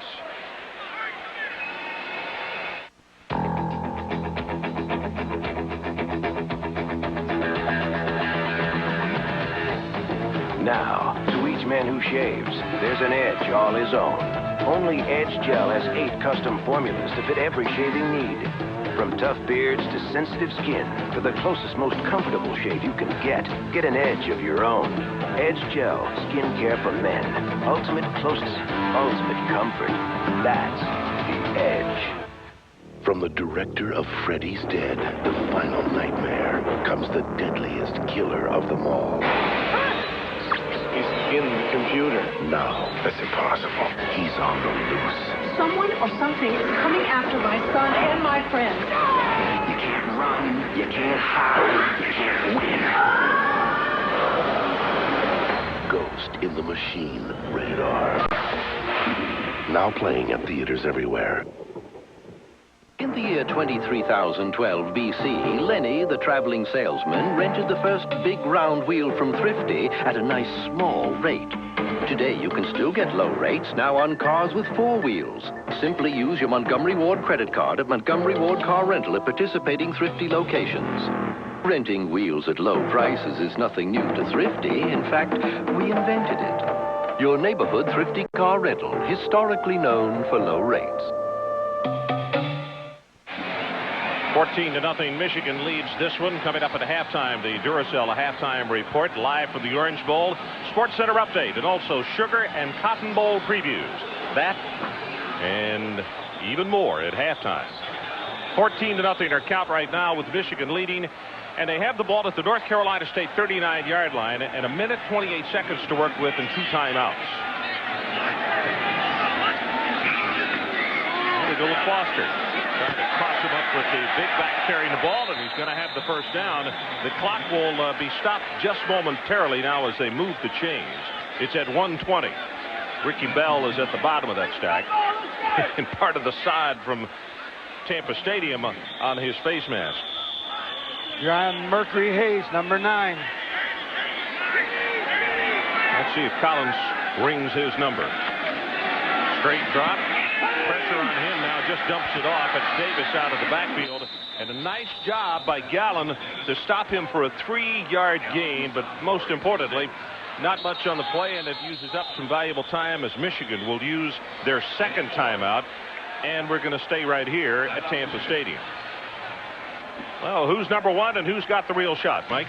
Well, Ron, Nebraska's got their shot tonight against Florida State, but I think Notre Dame and West Virginia both have been given a little bit of the shaft. In 1989, Notre Dame played Miami head-to-head. Miami won, but you look at both teams. Notre Dame played against 8, both teams, Miami against 4, but they said, hey, it's not whether you play a tough schedule or not, it's head-to-head competition. All of a sudden, you go to 1993, and they changed the rules on Notre Dame. 1993, they go head-to-head, and they beat Florida State, and they played almost as many bowl teams as Florida State, but now they're saying, hey, it's head-to-head competition. It's not the toughest schedule. The other team that really has a complaint is West Virginia, because in 1984, BYU won the national title undefeated and beat a 6-5 Michigan team in the Holiday Bowl. And you know, people said, well, hey, they're undefeated. They won all their games. Here's West Virginia with 26 seniors, 2 quarterbacks, an outstanding team. I think Notre Dame and West Virginia both have a complaint. And, Ron, I'm going to tell you something. The day has come in college athletics, college football, college basketball, where there should be a commissioner. A college football commissioner. Take Steve Hatchell out of the Southwest Conference. Basketball, bring Dave Gavitt back. But somebody who can help get by all the NCAA problems that we have. They can't do it. Pass over the middle, incomplete at the 6-yard line. Complete your thought. Well, we got so many things happening, and you've got this big body that makes all these decisions. Division III, Division II schools, Division I AA. You need somebody at the head of this thing to represent college football, and preferably somebody who's coached. In the same way in basketball, you need somebody to be a point guard for college athletics. When people are making decisions, aren't making decisions based on the best for the student athlete. Oh, I couldn't agree more on that. When the administrators are meeting, if it's a decision on basketball, basketball needs to be represented there. And the same with football.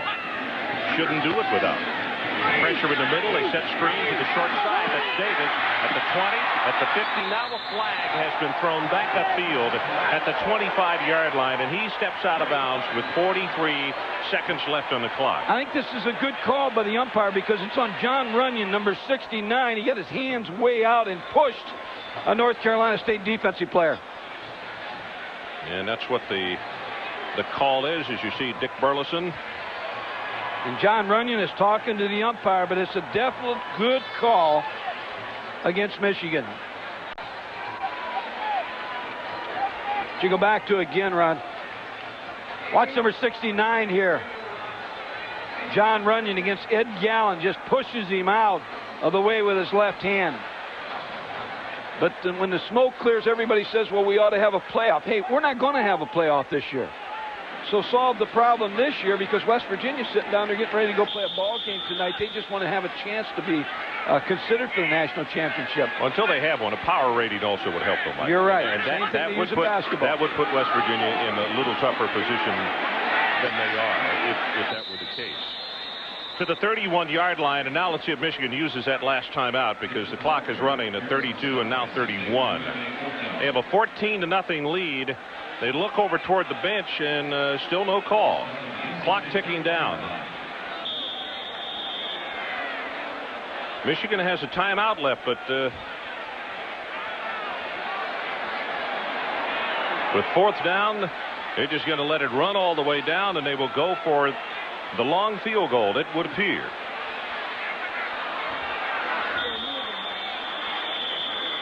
Well, they called the timeout at 3 seconds. So let's take a break. We'll be right back to Tampa after we pause for this. To compete, you need control of your mind and body.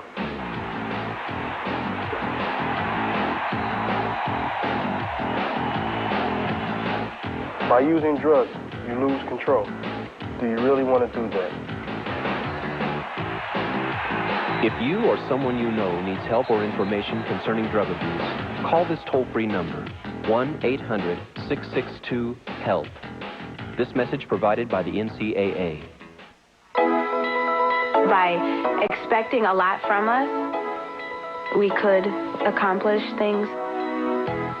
He didn't have any limitations on us. He's not the only person in the room teaching. He's always willing to learn.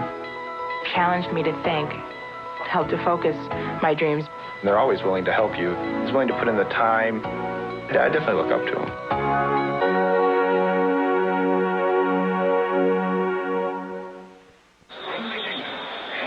Well, North Carolina State still trying to figure out. Lesovic has not kicked a field goal longer than 39 yards this year, Mike, so you would suspect that they are not going for the field goal. In fact, Collins comes trotting back out. I guess they just wanted to run it down and go for one last play. Well, I think the decision was made that without kicking the field goal here, that they were going to just take the time, run it down, and go for one play and throw it in the end zone rather than try to throw the ball, get the first down, keep the drive alive. Well, you might think we're doing basketball here because now NC State has called a timeout to try to freeze the free throw shooter. Well, I don't think NC State realized what was going on. They figured there was going to be a field goal kicker out there.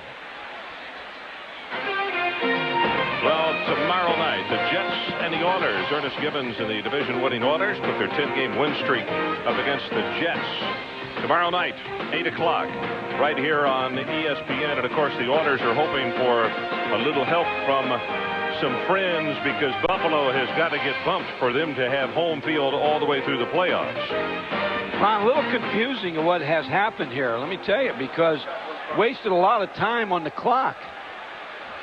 Now it looks like what Gary Moeller is going to make his decision on is based on one play, put the ball up and throw it to the end zone. Yeah, Gary Moeller on the sideline talking it over with his coaches. You know, you could tell this is an NFL stadium. Instead of letting the bands play, they play this recorded music in between. Oh, you like rock and roll, too, I know. Me and Joe Vandiver. Mercury Hayes, number 9. You just send your receivers to the end zone here. Number 32, last play of the first half, unless we have a penalty. It goes up on top for the end zone, and it is caught for the touchdown by Toomer. Unbelievable.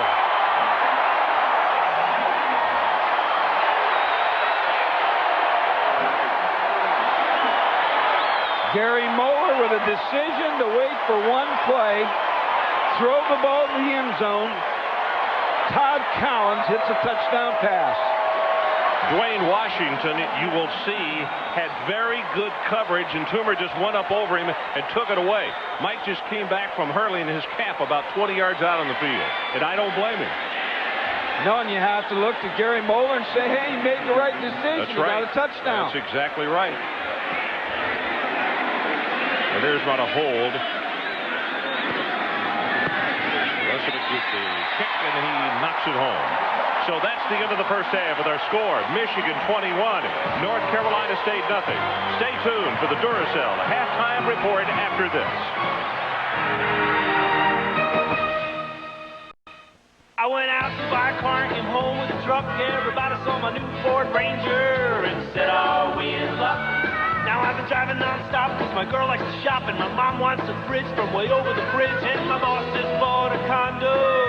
Better start hauling pronto. My best friend says it's cool. Let's go cruising like we did in school. Don't get me wrong, Ford Ranger's the truck I'm gonna keep. I just wish I could get some sleep. Yeah, golf. Football. Golf. Now, football. Let's watch both. Miller Lite presents Full Contact Golf. Yeah! We're still on the first hole, Bob, and this is Davis teeing it up. Here's the drive. It is blocked! Brought to you by Miller Lite. If you can combine great taste and less filling, you can combine anything. Oh, he's got daylight going for the green. Here's the putt. There's the blitz. Oh, home. Good beer. Great taste, less filling. Can your beer do this? Legend has it that when Lenny needed some wheels for his family vacation and only wanted to spend a few pebbles, he went to Thrifty, just a stone's throw away. Today, you can still find a Thrifty car rental nearby with very neighborly rates. Simply check your local phone book or call 1-800-4CARS. You see, Thrifty's been renting wheels at low prices in neighborhoods all over since the very beginning.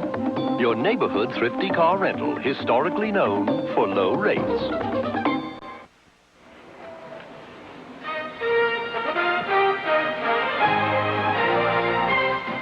This halftime report is presented by Duracell batteries.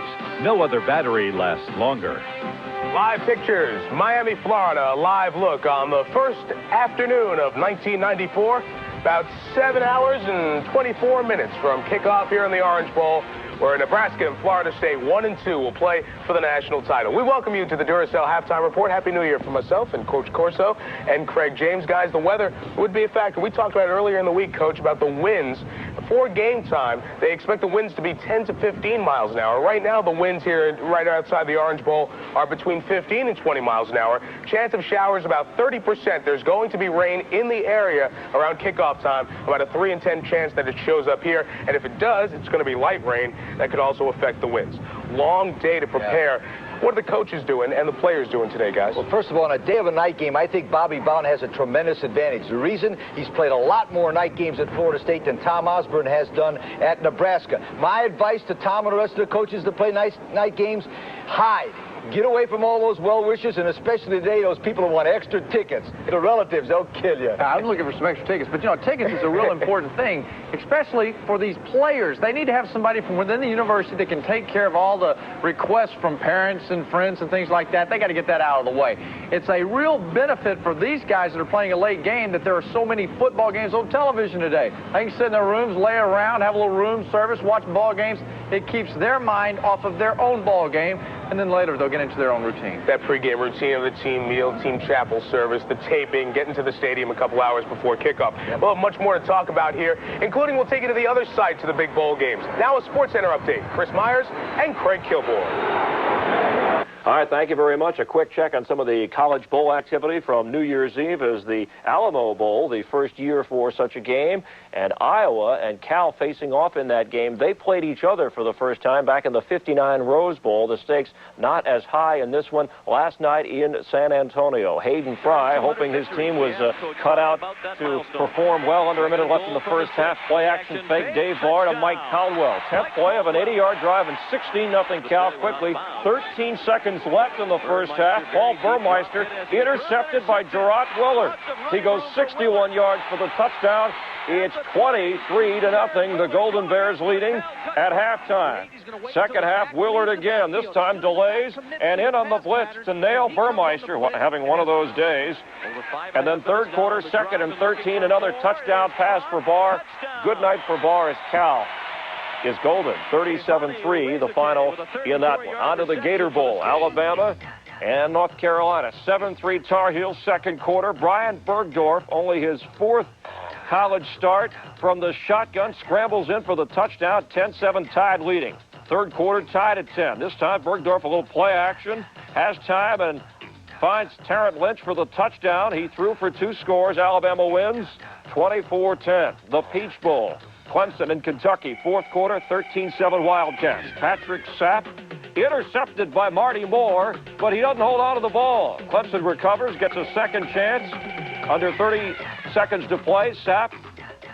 Terry Smith, how did he get so open? The winning touchdown, 14-13, Clemson winning it for Tommy West. And then Virginia Tech and Indiana in the Independence Bowl. Second quarter, 14-13, Tech leading. John Pacey under pressure. He was under pressure all day. Drops the ball. It's kicked around. Lawrence Lewis picks it up 20 yards for the touchdown. It's 21-13 Tech.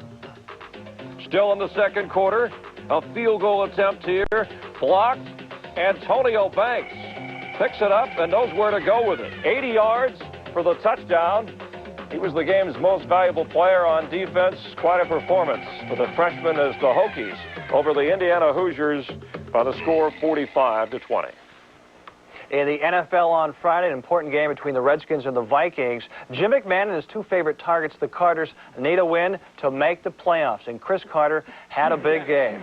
7 catches, 113 yards, including the ballet turn for the one-handed pluck. And then a plie for another 7 yards. Jim McMahon, 19-32, 225 yards. Second quarter, no score. Chris Carter inside the 1, sets up a Scotty Graham touchdown. Minnesota up 7-0. But Reggie Brooks breaks 143 yards, setting up a Chip Low-Miller field goal. Brooks is the first Skins rookie to rush for 1,000 yards. Vikings up 7-6. Still in the third, McMahon to Chris Carter again. Leaping, soaring, nearly scoring. Then it's Anthony's turn. Back of the end zone. AC on third down. 14-6 Vikes. 14-9 in the fourth Skins. One last drive. Roy Barker. Sacks ripping. Fumble. Barker recovers. Minnesota celebrates. They're in the playoffs. The final 14-9. Anthony and Chris Carter combined for 13 catches, totaling 175 yards. The Redskins' Art Monk extends his streak of successive games with at least 1 catch to 164, second only to Steve Largent. The Vikes are in. The Saints and Eagles are out in the NFC. The Niners have a bye, and the winner of the Giants-Cowboys game has a bye. The wild card matchups will be decided on Sunday. In the AFC, 4 teams are alive for 2 spots. Miami and the Raiders both make the playoffs with wins on Sunday. All right, along with Craig Kilborn and Chris Myers, you're enjoying the Hall of Fame Bowl on ESPN. We'll take a break and then return you to our crew at the Orange Bowl. Stay tuned. All right, Chris and Craig, thank you very much. Big Blue, the Wolverines, looking to get another Big Ten win in the Bowls, leading by 21. So this is a fireman's holiday, huh? Oh, yeah. Family vacation. Okay. And you say use Duracell batteries in your flashlight at the firehouse? Oh, yeah. No kidding. Kind of depend on that, like you depend on your buddies at work. And the battery's always there when I need it, whether I'm crawling through a hallway of a burning building, looking for kids, or whether I'm playing with my own kids right here in the woods. Ever figure out why Duracell batteries last so long? They take energy from little kids and they put it into their batteries. Duracell. No other battery lasts longer. Batteries that don't take a nap. Boom!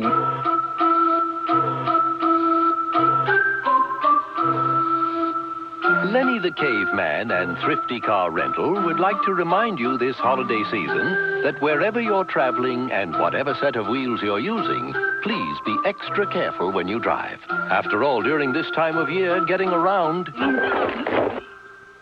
is hard enough. Happy holidays from your neighborhood Thrifty Car Rental.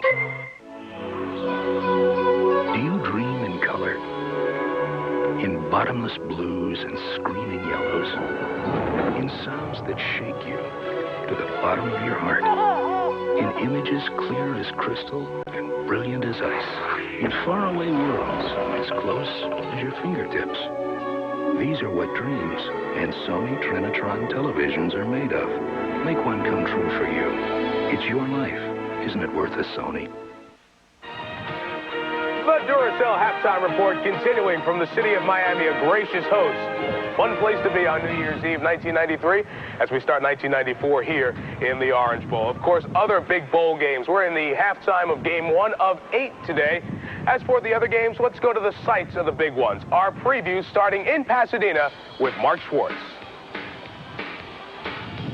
The health of UCLA starting quarterback Wayne Cook, who had the flu, lost about 10 or 12 pounds because his throat was so raw he couldn't eat. Another thing he couldn't do very much or didn't want to is talk. Offensive coordinator Homer Smith barked the signals in practice. Cook will go today, and he's not 100%. Says he's a little nervous, but we'll see him. Also for UCLA, defensive players Jameer Miller, a linebacker, their top sacker, and cornerback Carl Greenwood are not healthy, but both will start. Wisconsin's primary worry about UCLA, speed. Barry Alvarez says he doesn't see speed like this in the Big Ten. For UCLA, it's the running game of Wisconsin. No one's been able to stop them so far, and no one can stop this sunshine. We're going to have 73 degrees. That's it from Pasadena. The most significant injuries are to defensive end Sam Adams of Texas A&M and Irish cornerback Bobby Taylor. Adams twisted his ankle in practice, hasn't been able to work out all week. He will play today, but R.C. Slocum is concerned about Adams' conditioning. Bobby Taylor has a tender hamstring. He won't start, but he will play. And Lou Holt isn't quite sure how much he can expect from Taylor. Now look for the running game and special teams to be the difference in this contest. Texas A&M has the nation's best kickoff and punt return men, but Notre Dame isn't very far behind. Texas A&M has got to come out with a balanced offensive attack, something they weren't able to come up with last year, which means sophomore quarterback Corey Pullick has got to pull it together and perform well. If West Virginia beats Florida tonight at the Sugar Bowl, the Mountaineers should then merit some consideration for at least a share of the national championship. Like Bobby Bowden and Tom Osborne, Don Nehlen has never finished the season at number 1, and he doesn't hesitate when he talks about how important it would be to him to do so. To our program, like a West Virginia, I would guess that if we could beat Florida, it would almost be a dream come true, because winning national championships at West Virginia is very, very difficult to do because of the fact we're a small state and we don't have a lot of athletes in our state that can compete at that level. And if we could pull this off, it would be something special. West Virginia isn't the only team with something on the line tonight. Florida coach Steve Spurrier says his Gators are trying to accomplish 2 things they've never done: win 11 games in one season and get a Sugar Bowl victory. So far, they're 0-3. With kickoff set just about 8 hours away, that's it from New Orleans at the Superdome. Steve and everyone, thank you very much. I'm going to kick back and listen to some college football crossfire. Corso on the left, the Pony on the right. Go ahead. And let's do it here. We start with the Rose Bowl. I'm going to go with Wisconsin. I believe the Badgers' ground attack will keep it away from J.J. Stokes and the UCLA Bruins offense. Remember, Wayne Cook, you heard about it. He's got the bad voice. You may want to change your pick, my friend. You go too long, my friend. UCLA wins because it's a home field advantage. 2 touchdowns. All right, we'll go to the Cotton Bowl. I think the Aggies will play a lot better. It's up to Corey Pullock to throw the short pass to Leland McElroy and those 3 dynamite offensive weapons, but the Irish will win. Another essay by you. I like A&M, but I like them not to win, but to cover. Real close, Notre Dame. Somebody's got to say something smart around here. We'll start with the Sugar Bowl here now. We're going to go, I'm West Virginia. I think the Mountaineers, they're nasty on offense, great ground game, and I think that the quarterbacks do it. It follows suit. You've been politicking for that national championship banquet speaking engagement at West Virginia and that big fee. I like Florida, 31-21 over West Virginia. Yes, you have. New year, same old act. It's great. We'll continue with much more of the halftime report, the Duracell halftime report from the Orange Bowl here in Miami. A final thought from the guys on tonight's game. It's halftime in Tampa, Michigan by 21. It's finally here. The Best of SportsCenter 1993 home video. All the events, all the highlights, the very best from all the experts, including your host, Robin Roberts. Relive 1993 for only $14.95. Phone 800-717-ESPN. That's 800-717-ESPN. Or send your check to Best of SportsCenter, P.O. Box 2284, South Burlington, Vermont 05407. Shipping and handling $3.95.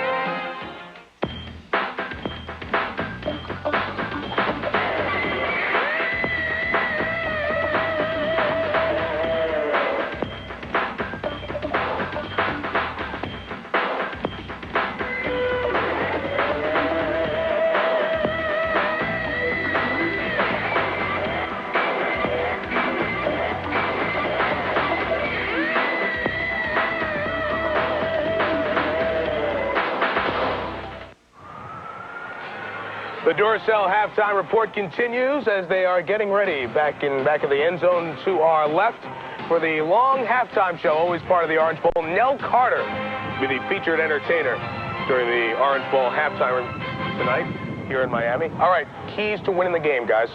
Craig? Composure of Tommy Frazier, the front 7 of Florida State's defense against Nebraska's offensive line.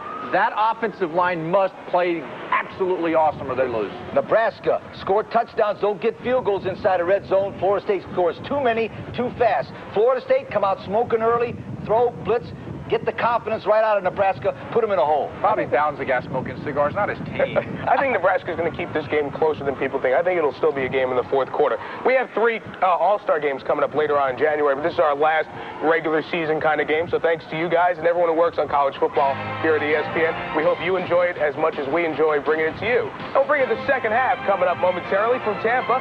Back to Ron and Mike after this. Hey, the Miss Perfect pageant. Yeah. We're watching hockey. Let's watch both. Miller Lite presents the Miss Perfect Face-Off. Okay, Bob, Miss Georgia goes to the corner. She pays the price. Here's the puck coming loose. The shot. She scores. Brought to you by Miller Lite. If you can combine great taste and less filling, you can combine anything. Oh, that'll be smashing. 2 minutes for Miss Congeniality. Bad call. Good beer. Great taste, less filling. Can your beer do this?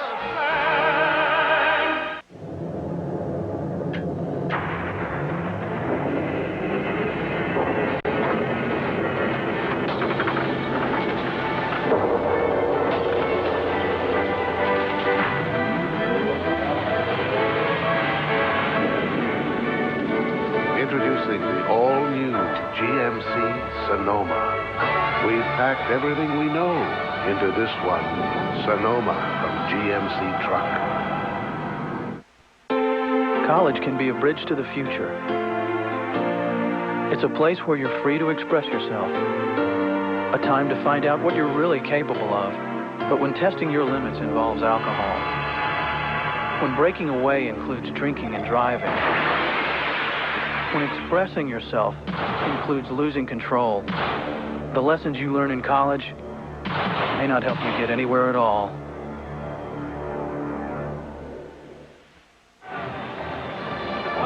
Welcome back to the Hall of Fame Bowl in Tampa, Florida, where Michigan is leading 21-0. What you're seeing is part of our halftime show. Bands that include 750 people and 15 bands. Let's take a look and listen.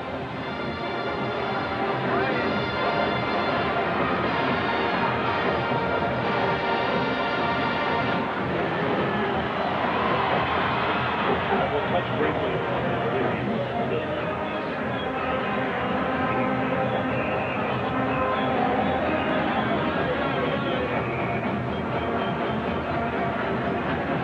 Welcome back. Mike, in the first half, North Carolina State actually dodged a huge one when the punt was blocked. There was a penalty against Michigan, and then they got things going. But they kept dropping passes, and it cost them in that first half of play dearly as far as scoring. It really did. NC State really put themselves in a hole. They did move the ball on offense, but Michigan's had the big plays, and they've run the football. And we talked about earlier, when Michigan can run the football, they're successful. 7.1 yards per rush. Tyrone Wheatley's had a big first half. Sprinted to the end zone, got a good block from his fullback. Scoring, then the punt return. Michigan had so many good blocks on this. This is a Hall of Fame Bowl record, 79 yards for Alexander. And here's the last play of the first half, Mike. Last play, they ran the clock down, threw the ball in the end zone. Todd Collins with an excellent touchdown pass. So really, NC State, the big plays have hurt them. But I think NC State will make one charge at Michigan here in the second half with the option game. Well, there were a lot of people sitting in the stands and in the press box saying, what was Gary Moeller doing? He was getting ready to score a touchdown, and it looms large right now. His Wolverines lead it 21-0.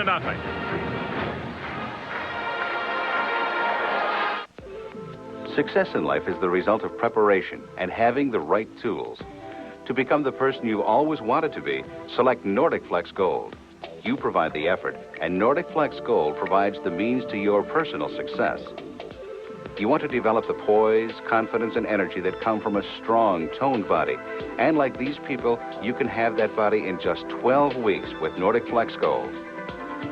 Some people spend a lifetime wishing for a great body.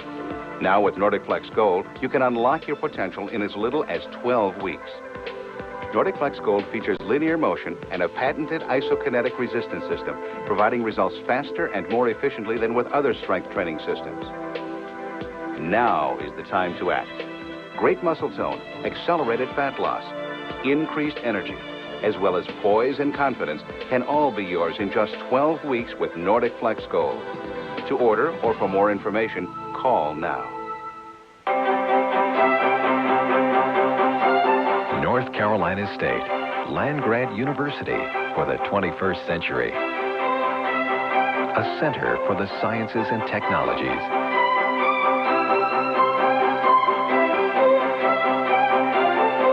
A leader in undergraduate and graduate education. NC State, a university for the world of tomorrow.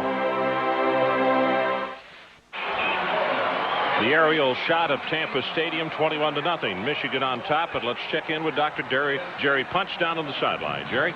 Gentlemen, at halftime, Gary Moeller told his football teams that, hey, I'm going to give you a little history lesson. Remember who came back 7 consecutive weeks during the season? NC State. Remember what's happening here? The field is dry. They're a second-half football team. And remember what happened to Southern Cal this week? They were up 21-0 and had to hold on to win in the second half. He gave his team a history lesson that I hope you remember it for the next 30 minutes. Back upstairs.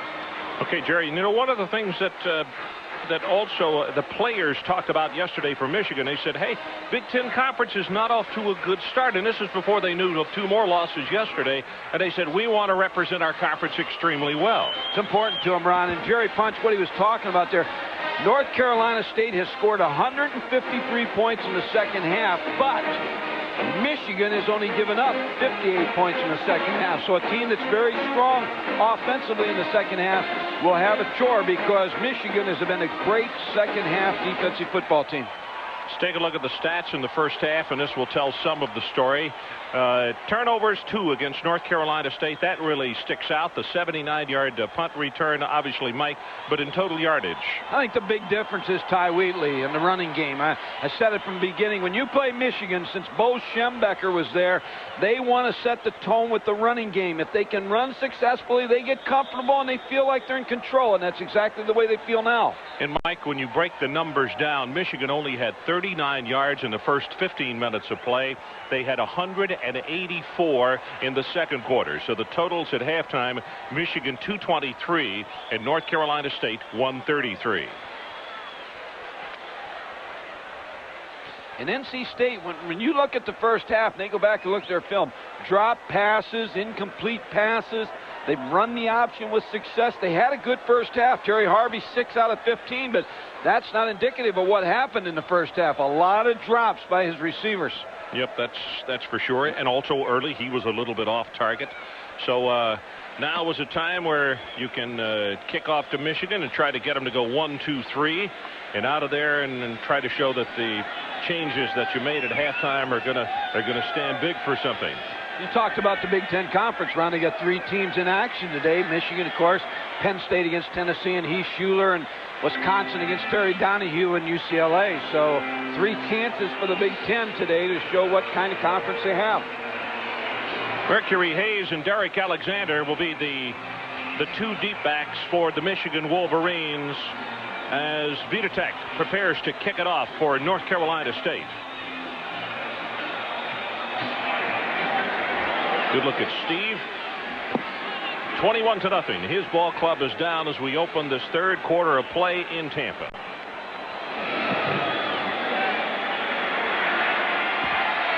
From the 3, Alexander. Well, he had a 79-yarder. He's going to get off again. He'll take this one back to the 31-yard line. Ball came loose, but they say he was down. It's a 28-yard return.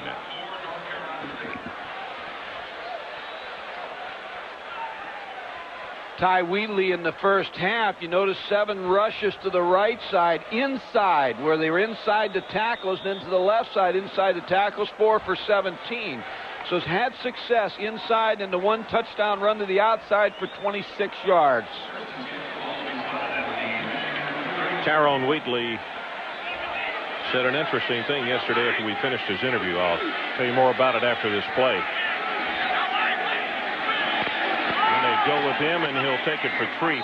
Mike, I asked him, I said, if there's anything really missing, something you'd really like to do before you leave Michigan, and he said, you know, come to think about it, he said, the most I ever carried the football was 38 times in high school. We were talking about a good back getting lathered up, and they seem to get better, you know, with their laddered carries, and he said, I really would like to carry it 40 times one ball game. And we told his head coach that yesterday and kind of turned his head. I don't think there are 40 footballs for him to carry with the depth you've got, though, do you? No, but I'm not sure today that he's not going to head toward a large number of carries here in the second half. Play action over the middle.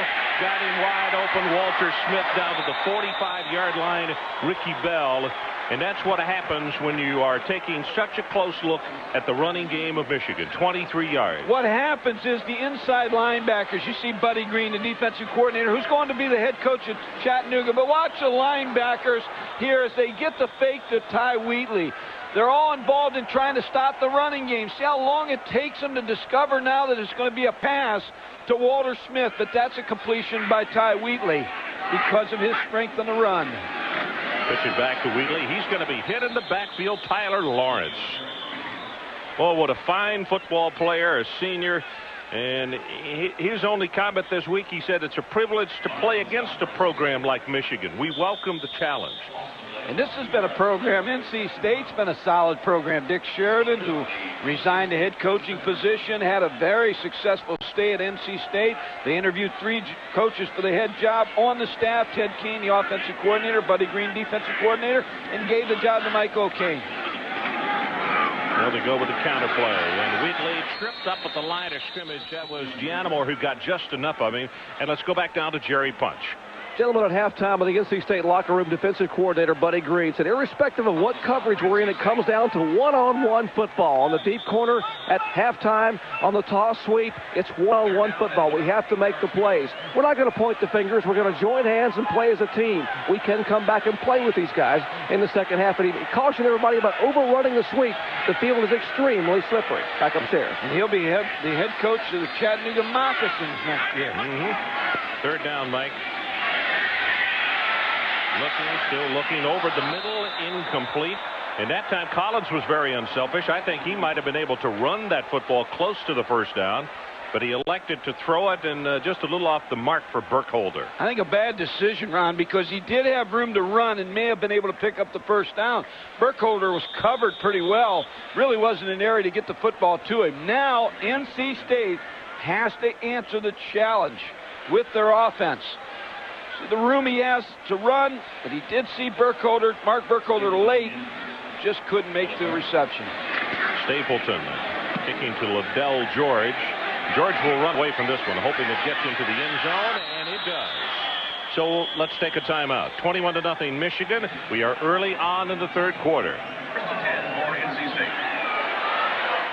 In the year 23,012 BC, Lenny, the traveling salesman, rented the first big round wheel from Thrifty at a nice small rate. Today, Thrifty Car Rentals still offers historically low rates, and now on nice big cars with 4 wheels. Simply check your phone book for the Thrifty location nearest you. Renting wheels at low prices is nothing new to Thrifty. In fact, we invented it. Your neighborhood Thrifty Car Rental, historically known for low rates. Excuse me, you're kind of in charge of stocking stuff around here? Yes, sir. I noticed you stock a lot of stuff in the bottom shelves, like you stock Duracell batteries in the top shelf, and you stock the other batteries in the bottom shelf. Is there a reason for that? Well, Duracell is a better seller brand. Are you using Duracell batteries in the gizmo there? Yes. Seriously? Yes. Can you show us? I can't open it because You can't open I'll it? lose the program. You lose the whole program? Yeah. Okay, but we'll take your word for it as a grocer. Duracell. No other battery lasts longer. Maybe the butcher knows why. Jim was going where no man had ever gone, into the darkest jungles of Malaysia. You find it, Jim? Yeah. Thought you could use a cold one. Great. Ice cold O'Doul's. Not alcohol, and hey, only 70 calories. Just right for a true adventurer like Jim. Jim was going where no man had ever gone. When you want the refreshing taste of beer without the alcohol, think O'Doul's. It's what beer drinkers drink when they're not drinking beer. ESPN's exclusive presentation of the 1993 Hall of Fame Bowl is brought to you by Thrifty Car Rental, historically known for low rates, and by Duracell batteries. No other battery lasts longer. So this is a week not just for the players, but the bands, cheerleaders. Everyone took advantage of Florida's sand and surf. And one of the sculptures that is made down on the beach, a sand sculpture.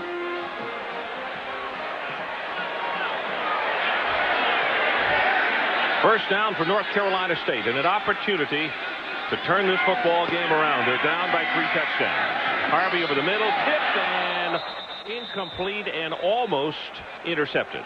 We're going to look at Terry Harvey's passing chart, but I'm just going to put an M-O on there because that's missed opportunities. They've had so many drop passes in this ball game.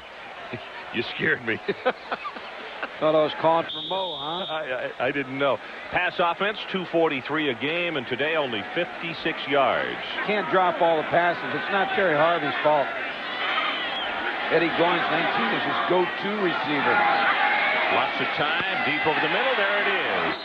Caught the ball and Hinton fell down. But it's enough for the first down at the 37-yard line, gain of 17. NC State has had some open receivers over the middle, in front of the linebackers, and behind the linebackers. Once they hold on to the ball, now I would expect them to come out this play right here and come back with a running option. You see Ted Kane, the offensive coordinator. If they stay in the eye, I would expect an option play here. Well, as you can see, undoubtedly he's not happy with either the play or the alignment on this play. As he turned away and they come option to the open side. The handoff given inside. Ball is loose, but they'll say it's dead at the 39. And Brown is the man who was carrying it, and he turned it loose last time. Recovered his own fumble, Mike. And let's go down to Dr. Jerry Punch. Gentlemen, at halftime in the Wolfpack locker room, Dick Portee talked to his running backs about not grabbing for the ball, as Mike Godfrey showed you in the first half, was led to a turnover. But primarily, Ted Kane talked about changing the option. We're going to use more motion in our wide receivers, trying to run the option a little bit differently and try to confuse them. But we have got to score some points. Back upstairs. Counted the option this time, and the pitch back to Downs. Boy, he takes quite a hit at the 41. It's Jarrett Irons. And if that last name seems familiar, his daddy was a good one in the National Football League, Mike. Terry Harvey, Ron, will go to the line of scrimmage, and he sees the extra defensive player here, so he'll call the option opposite way. Here's the counter option, and you're right. Jarrett Irons, number 37, really plays the pitch back very well. Deion Johnson also on the help. You know, people always ask, why do they run into the short side of the field so much for the option? The reason is because there's an extra man to the field. That's right. And it's not quite so short as it used to be over there. Pass in the flat, intercepted, and Thompson is going to hit for 6.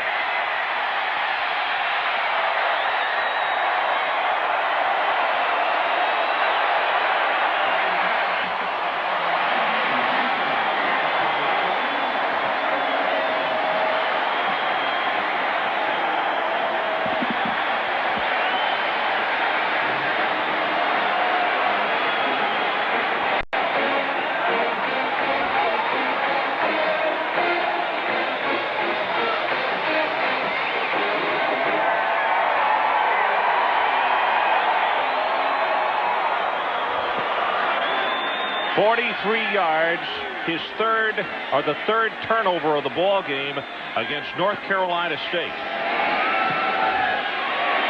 Lezovic knocks the extra point home, and let's take one more look at it. Thompson with the interception, 43 yards, 28-0.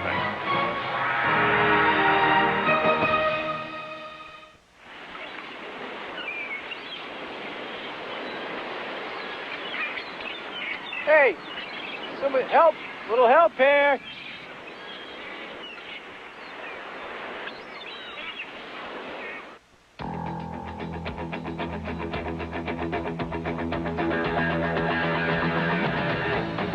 Now, to each man who shaves, there's an edge all his own.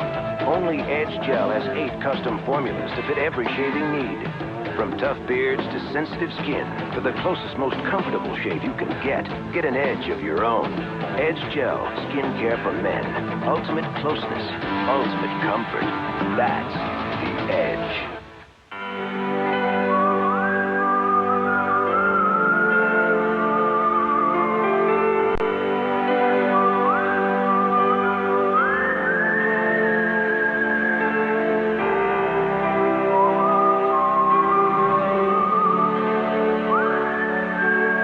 For 116 years, we've been handling the business part of life so you could enjoy the living part.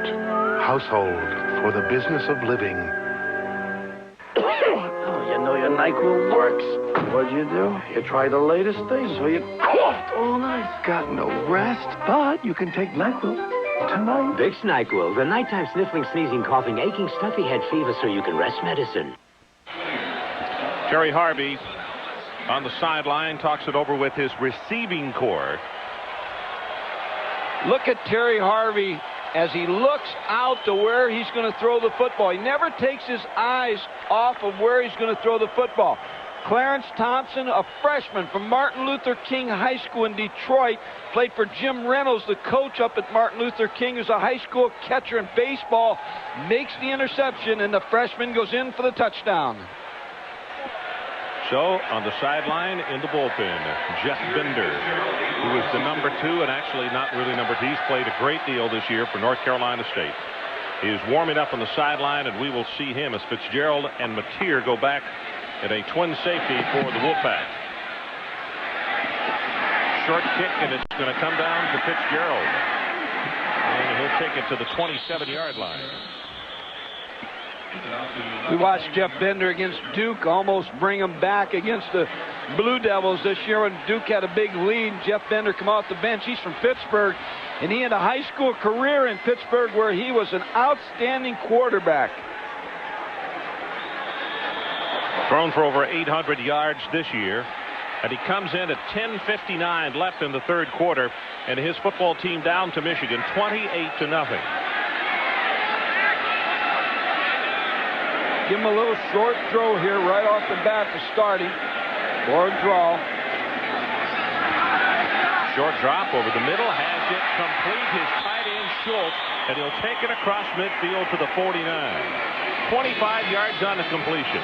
They talked. Michigan Lloyd Carr told me yesterday that he's talked to his football team about Jeff Bender coming off the bench.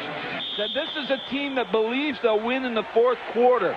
They were down to Texas Tech, and the game was almost over, and all of a sudden they were able to come back and beat them in late in the ball game. But that's been the story of Jeff Bender's career. Come off the bench, rally the troops, and let's go again.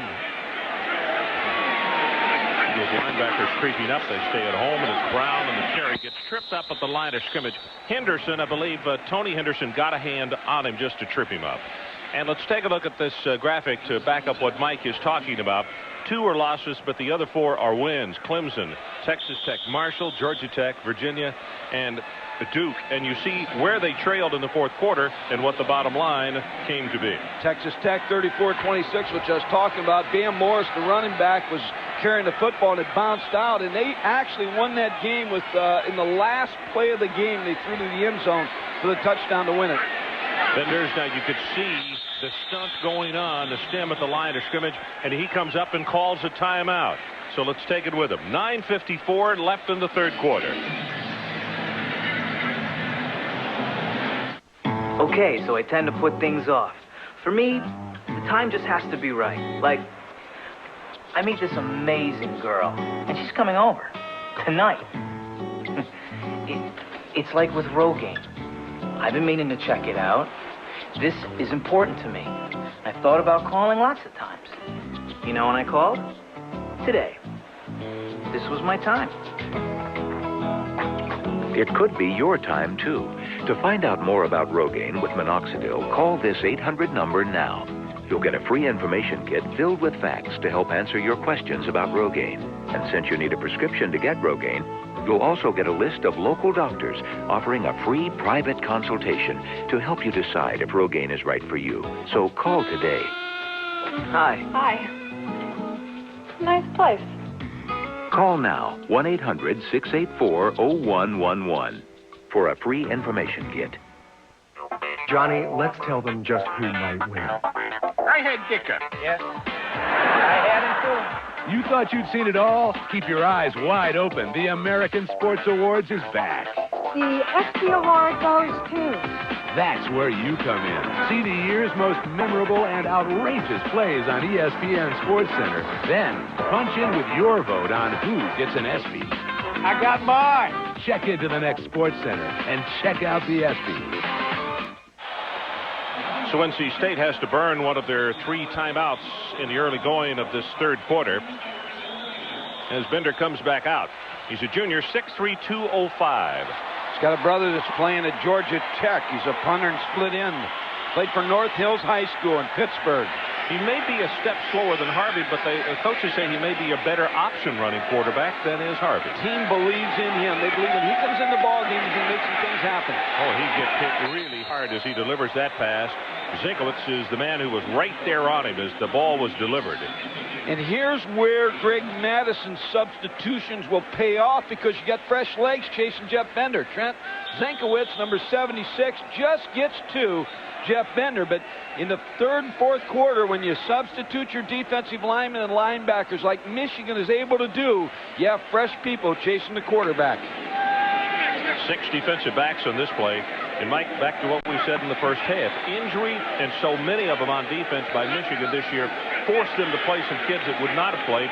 They have to play at least 9 different linebackers this year. Delay a game.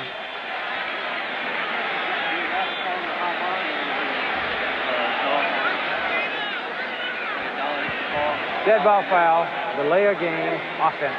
Ted Kane, the offensive coordinator. And you talk about this Michigan football team. When they beat Ohio State like they beat them in the last game, the big rivalry game, Ohio State and Michigan, so much confidence. But you just knew this Michigan team was like a time bomb ready to go off.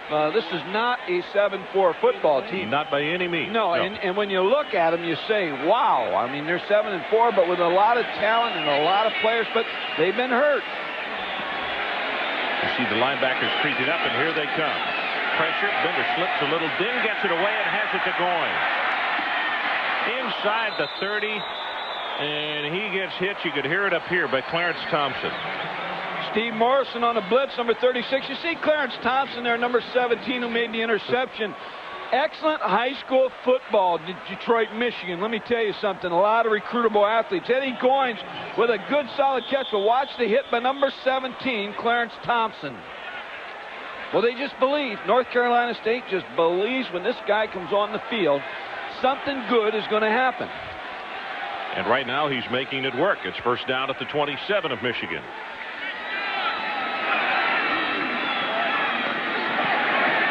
Lobs the pass, tipped and intercepted by Morrison. knocked out of bounds. And that interception will go to Bender, but the ball was tipped and should have been caught. You're right. I mean, that's been the story of North Carolina State, the Wolfpack, the entire day. 4 turnovers, but so many drop passes for Mike O'Keefe's football team. Steve Morrison, Johnny on the spot in the right place. Mike, also give credit to Tony Henderson on his replay. Watch the pressure he puts on. Good pressure, you're right, by Tony Henderson, number 79, the nose guard. But that ball should have been caught by Rod Brown, number 35. And Steve Morrison, the junior linebacker, who when he returned to this football team, it just gave him so much of a lift because he's the quarterback on defense. And you saw he got the 19 yards, knew he couldn't get any more, and just headed out of bounds. Allen drills it and has it complete at the 45. Walter Smith loses his footing. That's going to be a gain of right at 15 yards. Looking at number 36, Steve Morrison. Cameron's on the bench. He just talks to the coaches and the people who follow Michigan. They just talked about this young man all yesterday about what a lift he gives to this football team.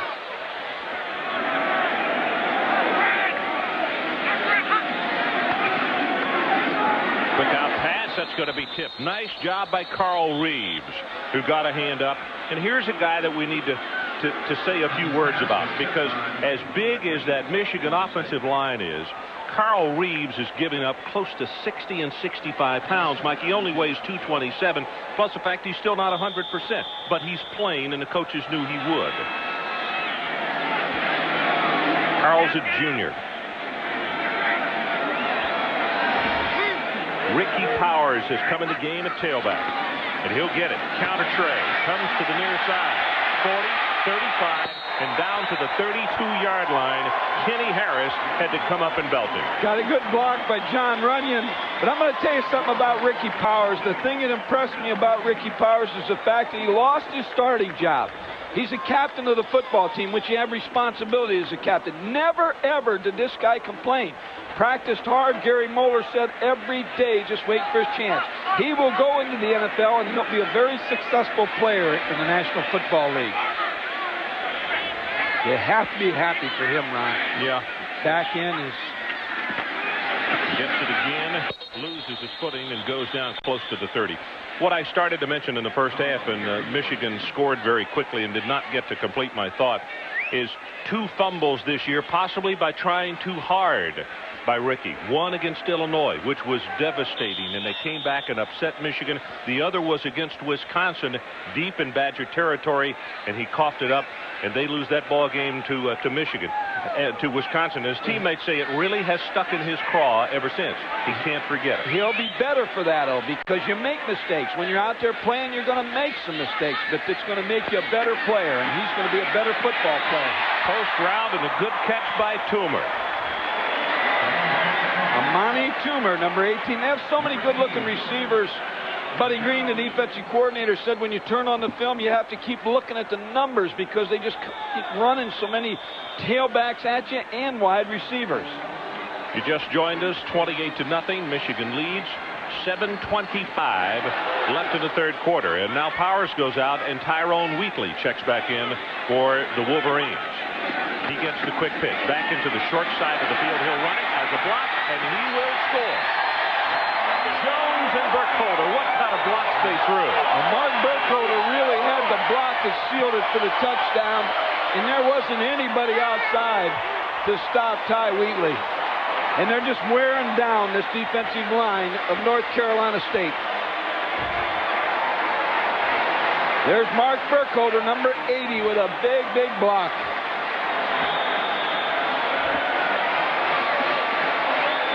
And that fight song that everybody likes to hear, except NC State right now and a lot of Big Ten teams, but it's one of the better ones, Ron.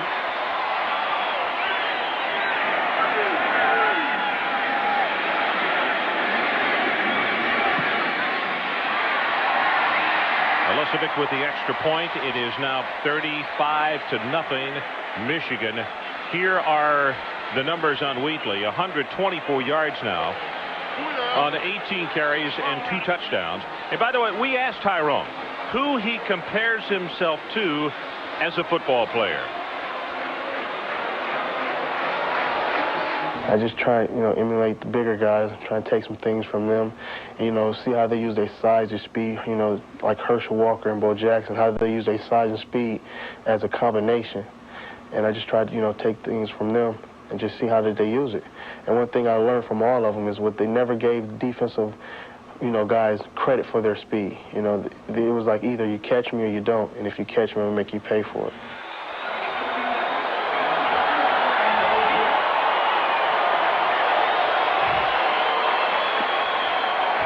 So here are the top rushers. Wheatley now goes to number 5, 3,035. And before the afternoon is over, Billy Taylor may have to take a step over in the number 4 position. Well, I don't think there's any doubt. Unless something happens here, Billy Taylor's going down. And going down hard. Look at this sign in the stands. Tyrone, just say no to the NFL, of course, is what he's talking about. 6 plays, 59 yards, 157, the length of time, and the 18-yard touchdown run by Wheatley. This kick to the 9-yard line. Mateer gets it outside, 30, 35, into the 37. 28 yards on the return, and Hamilton, who kicked the ball off, was down there to make the stop.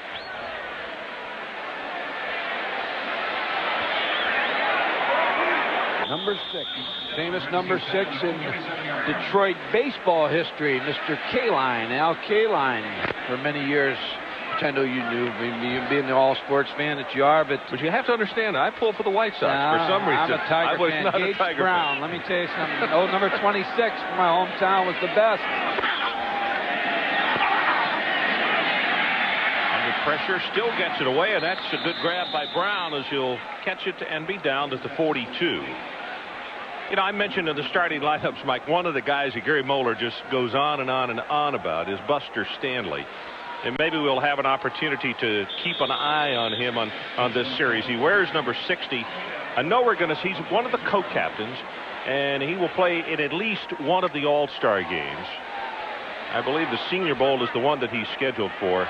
But he's one of those type of guys that may not get as much recognition as a lot of others, but it's just all out every time the ball is snapped. Option. Down, caught by the ankles at the 36-yard line, and Chuck Winters is the man who grabs him. I've said it all this ball game that NC State has not played that poorly on offense. They just have not been able to sustain anything. Buster Stanley taking the dive play. Now once you take the dive play, you have somebody on the quarterback. Number 20, Darrell Anderson had the pitch man, fell down again. A lot of slipping on the outside. Yep. I'll tell you what, Gary Downs, even though his football team is down 35-0, I think Downs has had an outstanding afternoon. He has looked very good in a lot of situations. On top for the end zone, incomplete and very nearly intercepted by Ty Law. Pass intended for Griffiths. You're talking about Buster Stanley. Buster Stanley played nose guard this season, controlled the middle, and they moved him back outside. Jerry Hanlon, who was a longtime assistant to Bo Schembecker, who knows this football team, who's now doing the color up here for WJR, said he's just relentless. He's been the glue that's kept this team together. He said when they lost the ball games during the year and they went through that losing streak, he said he called the defense together after the Michigan State game and said, hey, we got to turn this thing around. He said, we got pride in Michigan football, and we've got to do it.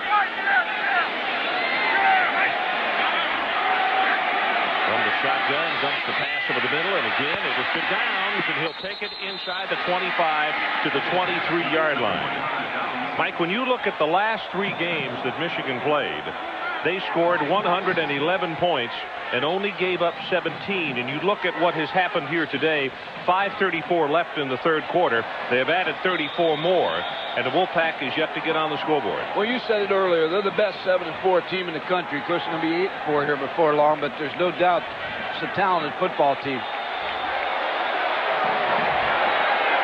Jeff Bender, again from the shotgun, actually a very short shotgun set. They throw that middle screen. Goins, and he'll take it inside the 15, and it's Steve Morrison from his linebacking position. And I believe that Goins is going to have the first down. Very close to it. Good block, as you see Eddie Goins from Gary Downs, number 45, on that play to allow Jeff Bender to get it off. 6 catches, 68 yards for Eddie Goins. Gary Downs, an all-around back. Oh, he caught the pass a moment ago. He's also got 11 carries for 91 yards today. He's had an excellent afternoon. Liddell George this time, the only setback.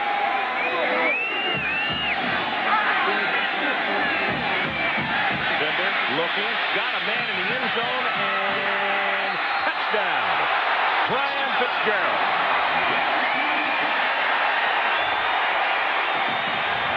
Had a linebacker against him, Gannon Dudler, number 55. He also had Hinton open, but the pressure was coming. He couldn't pick him up, but he was standing waving his arms in the back of the end zone. I'm sure Lloyd Carr is going to get his defense off to the sideline and say, hey, let's don't start with a comeback now.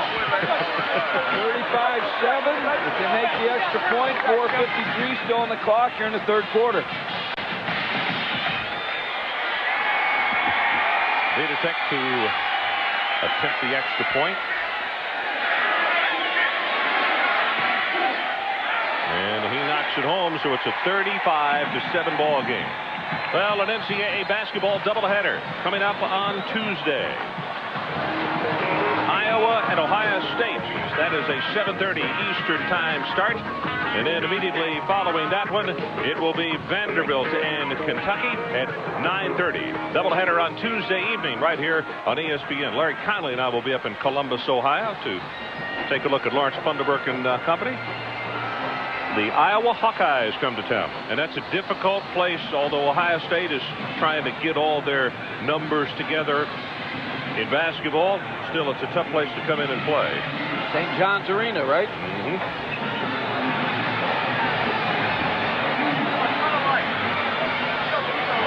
35-7 our score with 4:53 remaining in this third quarter. Now the weather has turned as the rain has gone.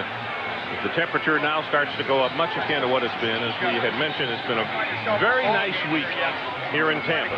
Just had some rain just before the ball game today. Bender on the sideline, and Mike, let's take one more look at this touchdown catch. Brian Fitzgerald, number 38, trying to keep his feet in bounds against the linebacker, number 55. What a catch. What a catch. Twisting, turning, touchdown catch by Brian Fitzgerald. 6 plays, 63 yards, 2:03 the length of drive. And he's going to pooch it. Mercury Hayes up the sideline, gets what he can, and goes out of bounds at the 34. 23 yards on the return. Tyrone Wheatley, 3 career bowl games, 427 yards. That's a 10.2 average and 5 touchdowns.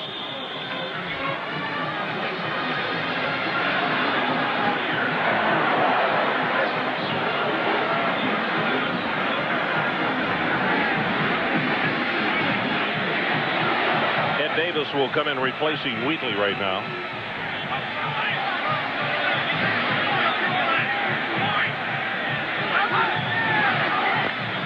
Davis tries to turn the corner and takes it for a couple. William Strong is there to hit him.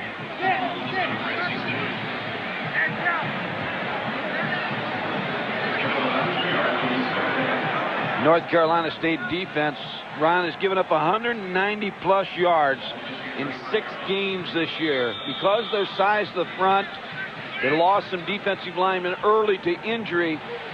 They've been very suspect against the run. And in fact, that's one of the things they were worried about. They have averaged giving up over 400 total yards a game. Davis again, right up the middle. And he squirts his way to the 40-yard line. Walter Smith, I should say, was downfield trying to block it and put his arms up by his sides. The official came over blowing his whistle, wanting the contact to end. And let's go down to Dr. Jerry Punch. Jerry? Speaking of Walter Smith, the senior flanker won the Bob Uper Spirit Award, named after the late play-by-play guy at Michigan. He's a very emotional football player. He says if he doesn't cry before a football game, that he isn't ready to play. He said in the locker room after the loss to Michigan and cried for an hour, sobbing, saying, I cannot go home because we are 4-4. We've got to get better. And certainly they have done. Yeah, they have, Jerry. Pass in and out of the hands of his receiver, Mercury Hayes, at the 44-yard line. And with that, a punting situation, and the North Carolina State faithful whooping it up a little bit, hoping that maybe they can get the football and do what they did on the last drive, and that's take it into the end zone.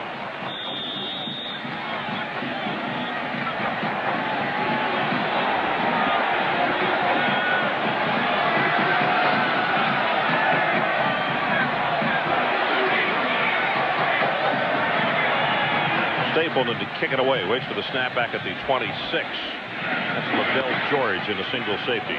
Oh, this is a driving spiral. George runs away from it and into the end zone. 60 yards on the kick by Stapleton. Arizona out to an early lead over Miami. Tennessee, Heath Schuler cranking it out. By the way, we'd like to thank the Blockbuster Video Blimp for providing ESPN these beautiful aerial views of Tampa Stadium for today's event.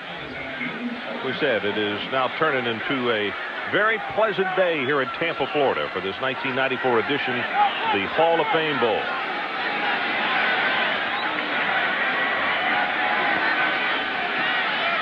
Bender on a play action. He's going to go on top. And tipped and almost intercepted. Yep, they're going to say he did. That's Ty Law.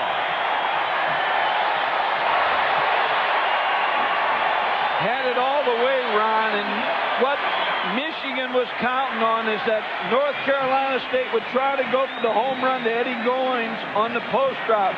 So he's making it look like he's going to block on the option, but Ty Law never bought the fact that it was going to be a run. He was playing pass all the way.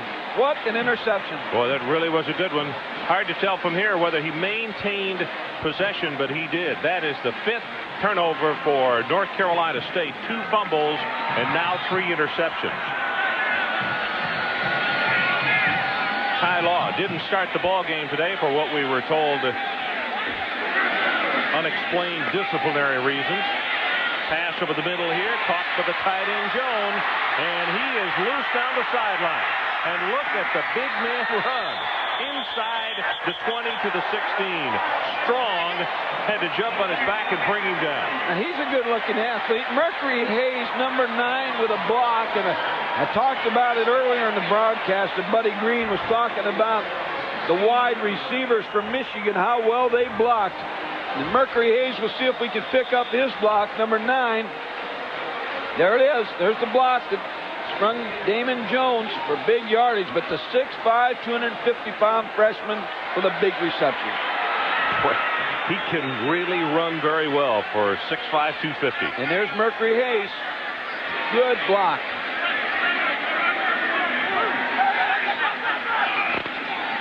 Collins sets in the pocket, and he just throws this one away. He had pressure coming. It looked like a corner blitz that they had on him. Did have a corner blitz, and Tyler Lawrence, number 58, was right in the face of Todd Collins. And that was William Strong, our MVP from the Florida State game, who was looking for the tax deduction. Yeah, coming after the quarterback in the corner blitz.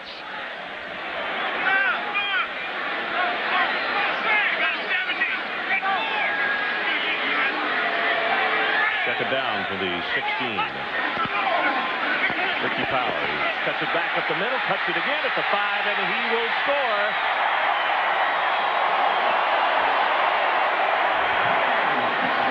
Everybody on this football team is happy for Ricky Powers. Look at the Michigan players. Right to Ricky Powers, because they know he never complained. Michael, and did you see what he did? No jumping around and no dancing, no show. Put the ball right down and wanted to hug his teammates. Watch him come to the sideline, the reception by the coaches and players and the fans. That is so good to see when a guy has had a tough time and all of a sudden sticks with it. and makes good things happen. Ty Wheatley coming over to add his congratulations as well. As Alesevic has the extra point. And let's take another look. 3:13 left in the third quarter. As you watch Wheatley from the sideline, and here is the run. Look at this cutback. Right there. Freezes Kenny Harris. He'll be playing in the NFL, I guarantee it. Look at Tyrone Wheatley's reaction on the sideline after the touchdown that puts Michigan on top 42-7.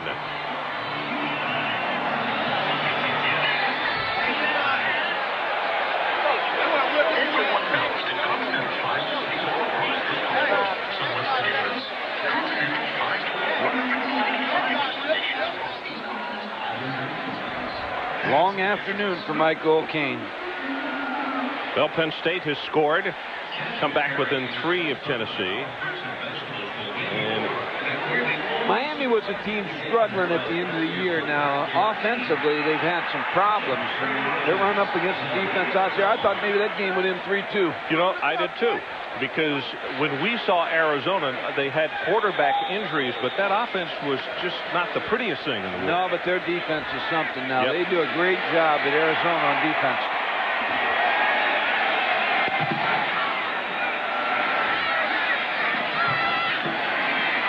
Here crosses the 20 and out to the 23.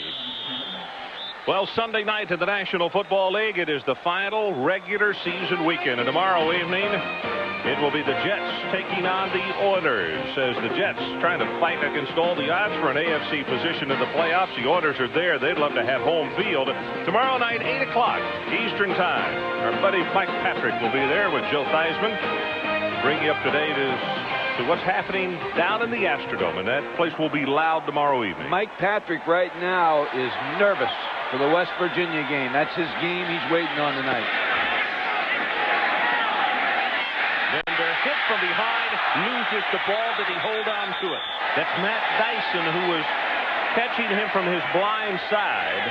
Also, Stanley was there, and it's a loss of 14. Now you'll see those defensive linemen who've been substituted the entire game fresh, putting a lot of pressure on Jeff Bender. You know, Ron, we had the Liberty Bowl. We had Michigan State the other night against Louisville, and Bud Dudley did such a fine job in that bowl. And then we got Jim McVay here that run the bowl. I know you feel the same way. They've done an excellent job in those bowls, both of them. Yep, they really have.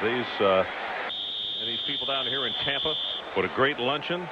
Coach Godfrey was a speaker the other day and surprised us all. I shouldn't say surprised. Actually, we were very pleased, but a really, really good speech. Fired us all up, Coach. Thank you. I had to wake you up, but after they got you up, I think that everything went well. Liddell George with the pass over the middle, takes it to the 24. I had a lump where I bumped my head once, nodding. Oh, really? You waited till after the 8, though, before you went to sleep. Always. Liddell George on the catch right there.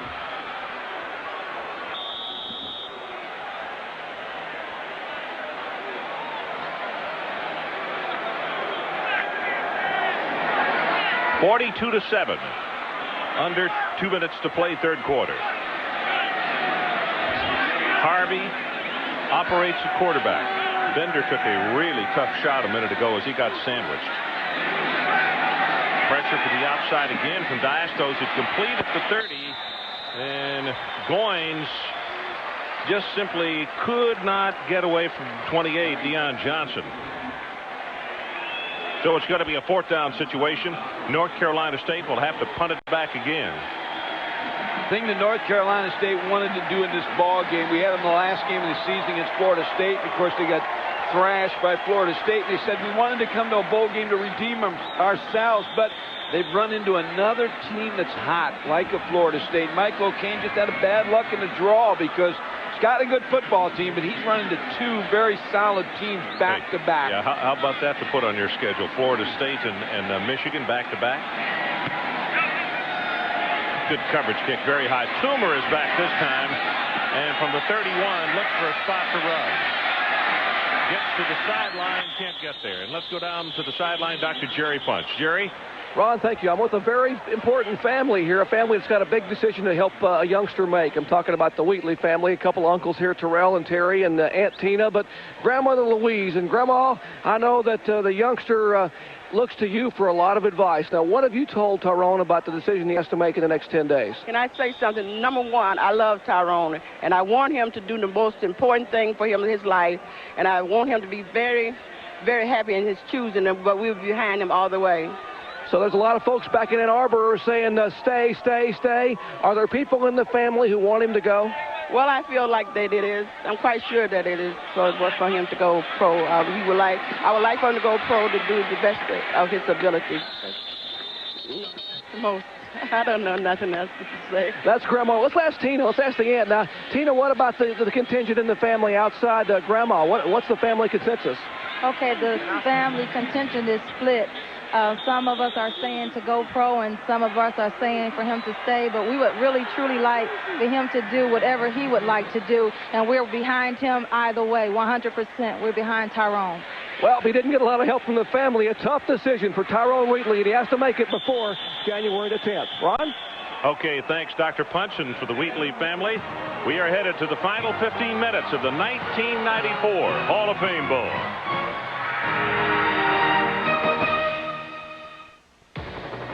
Not one of these guys has a single gray hair. Is it by chance or is it by choice? New Clairol Men's Choice. It's a technological breakthrough. A new way to blend away the gray that's so natural looking, no one can tell you did it. New Clairol Men's Choice is an easy-to-use gel, not a messy liquid, and it works in just 5 minutes without changing your natural hair color. No gray hair, and it looks so natural. Is it by chance or is it by choice? New Clairol Men's Choice. Sir? Excuse me, sir? Sir? Sir, excuse me! Sir! Excuse me! Sir! Excuse me! At BASF, we don't make the skates. We make them ride smoother. We don't make the shampoo. We make it gentler. We don't make the music. We make it clearer. We don't make the surfboard, we make it stronger. At BASF, we don't make a lot of the products you buy. We make a lot of the products you buy better. BASF. Right now, it's easier than ever to discover the magic of St. Petersburg Clearwater. Just call 1-800-345-6710 for a free visitor guide or to make hotel reservations.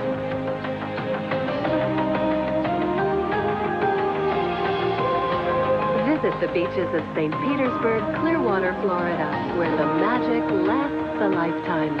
Call 1-800-345-6710. Oh, please, just help me this once. Oh. Next time, get a dependable interstate battery. We check them before you buy them for fresh power. Guaranteed. Everybody thinks programming a VCR is so incredibly complicated. Record Channel 3, Sunday, 7 p.m., 8 p.m. What's the problem? Magnavox, the only VCR with Smart Talk remote. Smart, very smart. Who makes the only TV with the smart sound feature, which ensures your volume will stay at normal levels, even when something like this comes on? Magnavox, smart, very smart. Yes. No use shouting, old man. Welcome back to Tampa. Ron Franklin, Mike Gottfried, and Dr. Jerry Punch. And a Happy New Year to you and your family. Hope that it has been a safe one so far, and you look forward to a prosperous 94. Jerry Moeller certainly is. As he only loses 3 people off that offense. We'll tell you who they are in just a moment. As the running play, they go with Foster. He's going to lose his center, Milia. He's tied in Burkholder, and he'll lose his flanker. And that's Derek Alexander. And beyond that, Mike, this offense is back there. And, of course, depending on what Wheatley does. Well, Martin Melia, the center, is going to go to medical school. He had the appointment last year, but decided to stay for his 5th year. He will go into the medical field there. Has been accepted at the Michigan Medical School. Very bright young man, academic All-American. Going to be another Dr. Jerry Punch. Pressure pressure is on. Collins hit as the ball is gotten away and incomplete. And let's check in again with Dr. Jerry Punch. Jerry? Hi, Mike, I think he's going to be a lot better than Dr. Jerry Punch. He's going to be an orthopedic surgeon. He's going for the big bucks. But the young man, perseverance has paid off for him. He played behind some All-Americans for 4 years. Matt Elliott, Steve Everett, and Joe Cacuzo. In fact, last year in the Rose Bowl, he wanted to play so bad. He played tight end. But this year he came back, put medical school off for 1 full year so he could play on New Year's Day in a final bowl game. A year from now, he'll be buried in the books trying to be an orthopedic surgeon up at Ann Arbor at the University of Michigan. Puncher, better to be buried in books than bodies. I'm sure he will look at it that way. North Carolina State with a return on, and here's a driving kick. Liddell George all the way back to the 3-yard line, and is going to be tripped up before he reaches the 10. Well, speaking to Mark Melia, the anchor to that Michigan offensive line, we asked him about blocking for a guy like Tyrone Wheatley. Here's his response. Well, for me, it's been a real pleasure to block for Tyrone because not only is he a great athlete, but he's just a great guy. And he always is quick to give credit to where credit is due, and he's just a real team player, and that's what I really respect about him. Dr. Jerry Punch, I'll also say that when Mark becomes an orthopedic surgeon, he may be the biggest next orthopedic surgeon in the country. One thing, when he tells you you've got a broken bone, you're going to listen. There we go. Gary Downs on the carry as he'll take it out across the 12-yard line.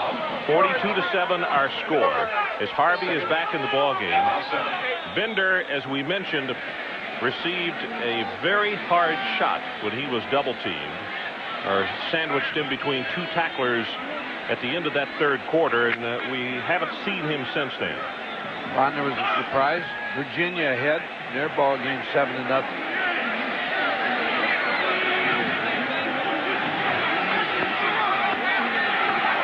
Pass delivered complete. Tight end Schultz, and the ball is loose at the 19-yard line. And the officials say North Carolina State has held on. As Harvey comes on and just looks, I'm sure, thinking, wait a minute, not again. We've already got 5 turnovers. Well, he took a hit, too, from Eric Counts, number 99. The pressure Michigan's getting on the quarterback. Well, it was Deion Johnson then who made the tackle downfield and caused the ball to come loose. Third down for North Carolina State. And about a half a yard to pick up the first down.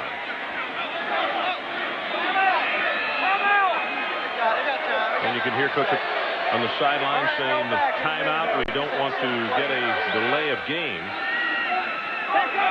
Haven't heard him.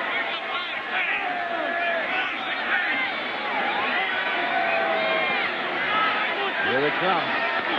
Linebackers coming on the blitz, and just as Brown got the football, he was greeted by the front 3, and he's going to be stopped short of the first down. That's Denson. Look at the defensive line. Jason Horn, Damon Denson, number 99, both linebackers in there. Too much penetration by Michigan's defense. About to go under 12 minutes left in this 1994 Hall of Fame Bowl. And again, Toomer is the man rather than Alexander that Michigan sends back at a single safety.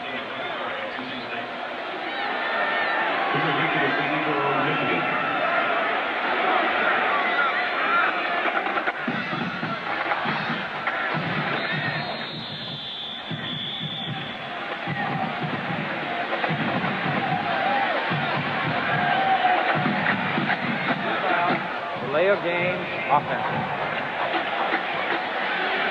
Delay of game now against North Carolina State, and the penalty pushes it back to the 13.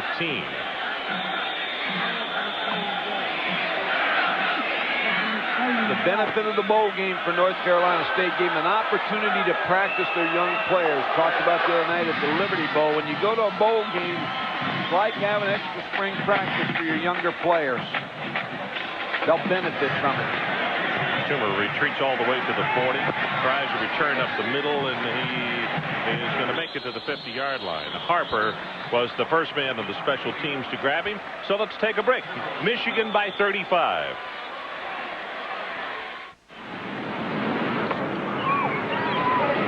Hi.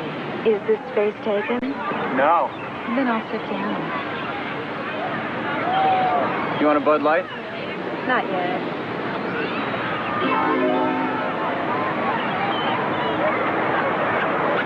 Hey, wait a minute. That's my Bud Light. If you want great taste that won't fill you up and never let you down, make it a Bud Light. How about a little help here?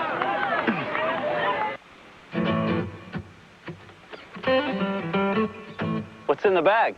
Lunch. Quarter pounder of cheese, fries. Kicking for it. You and me for my quarter pounder. First one that misses. I know. Watch as the winner eat. 50 order. Split the uprights.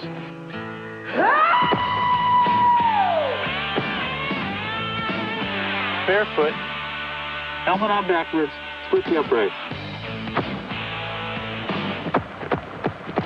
Out of the cup holder. Off the scoreboard and back through. Through the tunnel, hook it, off the stone guy, split the uprights. These guys are good.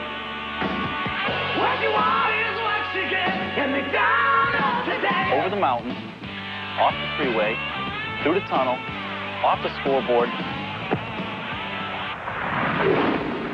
split the uprights. ESPN's exclusive presentation of the 1993 Hall of Fame Bowl is brought to you by McDonald's. What you want is what you get at McDonald's today. And by Bud Light. If you want great taste that won't fill you up and never let you down, make it a Bud Light. The youngsters from Michigan and the band having a terrific time here in Tampa. And for those of you who are saying, well, last year they were at the Rose Bowl and were even more excited, and that was a huge win over Washington. Make no mistake about one thing. Gary Moeller and his staff both have said they are very pleased to be in Tampa. They wanted to prove that they were better than any other 7-4 team, but they were glad that they got an invitation to play, particularly in this ball game.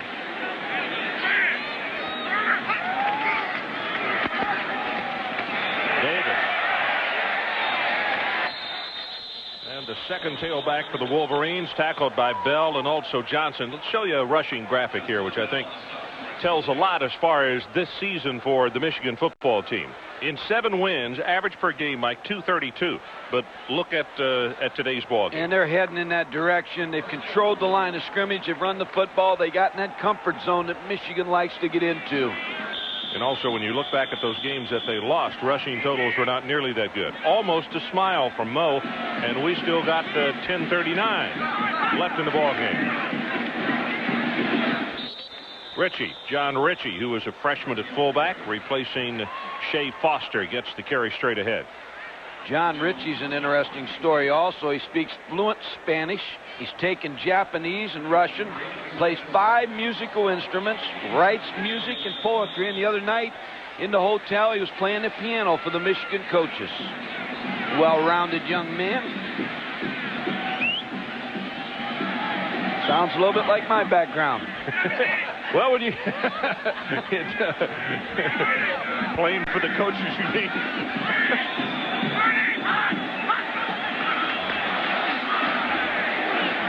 This running play is not going to go very far. Davis hit by Gallen.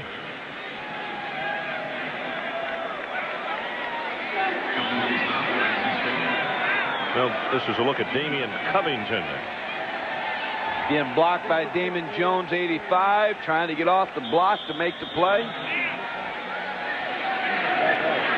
Not just football players, very good athlete. Has played other sports and done well also, which we'll tell you more about. Biakapatuka comes into the ball game. You pronounce that. Pressure from the backside. Tyler Lawrence misses him. Pulls up, throws the pass, and it almost came back to one of those defensive linemen. Damon Jones was the receiver that he wanted. Well, he was coming back to block. Damon Jones was heading back to block. He had no idea he was going to throw the football to him. Dr. Jerry Punch, what do you have for us? Gentlemen, talking about Damon Covington, the inside linebacker junior out of Berlin, New Jersey. He will be the NC State University heavyweight wrestler this year, following Sylvester Turkey, who won 2 consecutive NCAA heavyweight championships as a wrestler. But how tough is Covington? Last year, he broke his sternum in the 5th game of the year against Texas Tech. He played the last 5 games of the year with a broken sternum. Not only did he play, he led the conference in tackles with a fractured sternum. That's incredible. That's very tough. So there's a timeout on the field. 9:01 left to play in our ball game. We'll be right back to 10.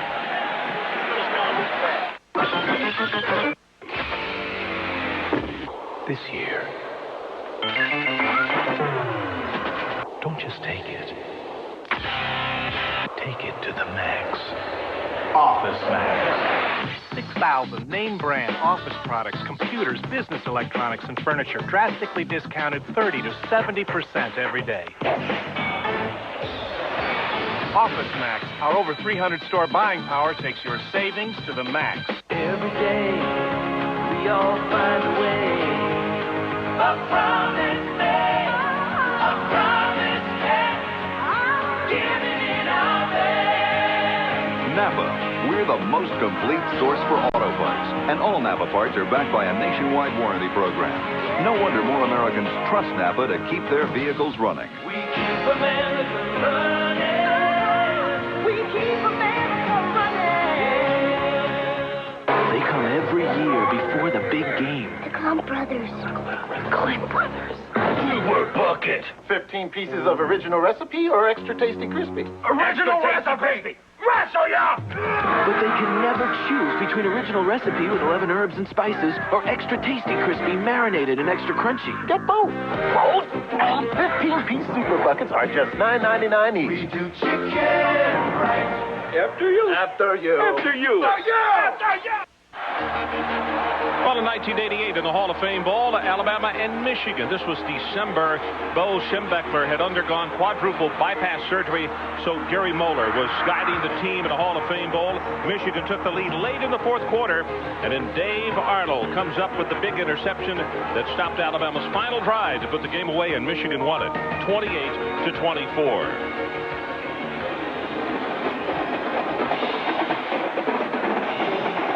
Some of the Michigan faithful who have battled down to this much warmer climate, and that excellent marching band for the Wolverines, and they have had a great time today.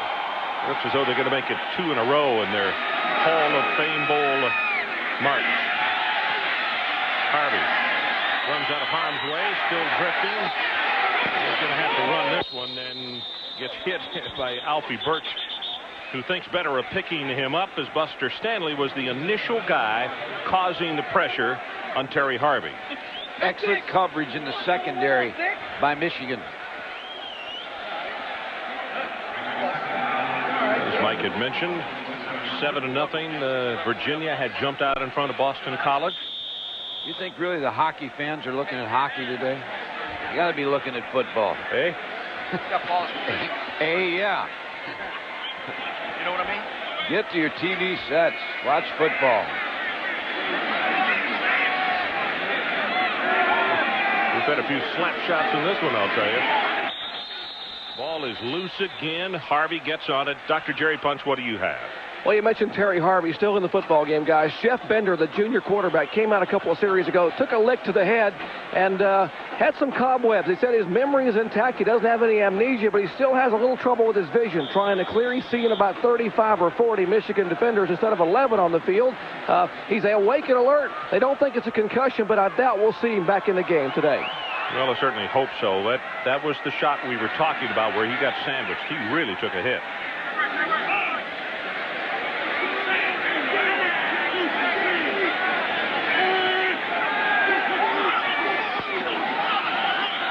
George, big opening over the middle. He's going to have the first down. Liddell George is an interesting player. Lloyd Carr, the defensive coordinator, says we need to know where he's at all times. He's a fullback. He returns punts. He throws the halfback pass. He's an excellent receiver. As you see, Matt Dyson coming out of the game. But Liddell George, a very well-rounded football player, 6'1", 208-pound senior. Number 16. He got 12 yards in that last play. Dyson, who was coming out, has applied really good pressure all day. He's had a good game for the Wolverines. Pass thrown in the flat, complete, and Liddell George tries to fight off the tackle to the 42.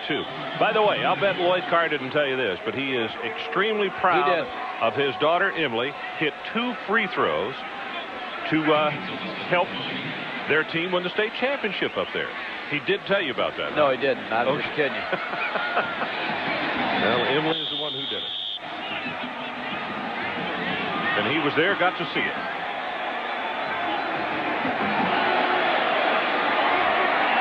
Under 7 minutes to play. Blitz is on Harvey, just gets rid of it. Gary Downs was the closest man to it, but there were Michigan headgears all over the place. Brought Shante Peoples, number 3, out of the secondary on a blitz.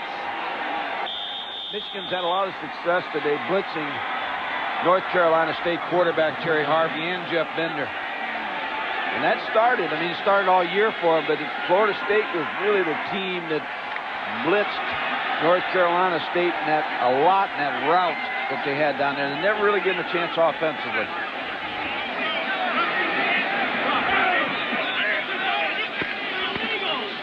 Option play, and the pitch back goes to Downs. He turns the corner. Gary's going to have the first down at the 50. It's Trevor Price who tripped him up. Another freshman playing for the Wolverines on defense. Well, tonight's bowl games, what do you think? You got Nebraska and Florida State. What do you think in that ball game? Florida State. Oh, that's easy. How is it going to be a rout, a close game, or? I think that they will win by 2 touchdowns. In the Sugar Bowl game? I think it might be a little closer than that. Okay. All right, go ahead, Sugar Bowl. Well, obviously you wanted to set me up to say that. No. In the Sugar Bowl game, I think that Florida better get rid of some distractions, losing offensive linemen and backs and what have you, because the Mountaineers obviously are a very good football team, and I think they will be the ones that are really revved up. Plus the fact that there is a true artificial turf team in this country. I think Don's kids know how to play in the artificial surface as well as anybody.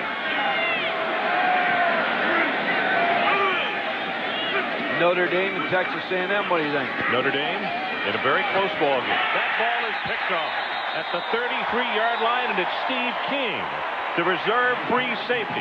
And that is 6 turnovers against North Carolina State. Let's take a break. 6:25 left in this one.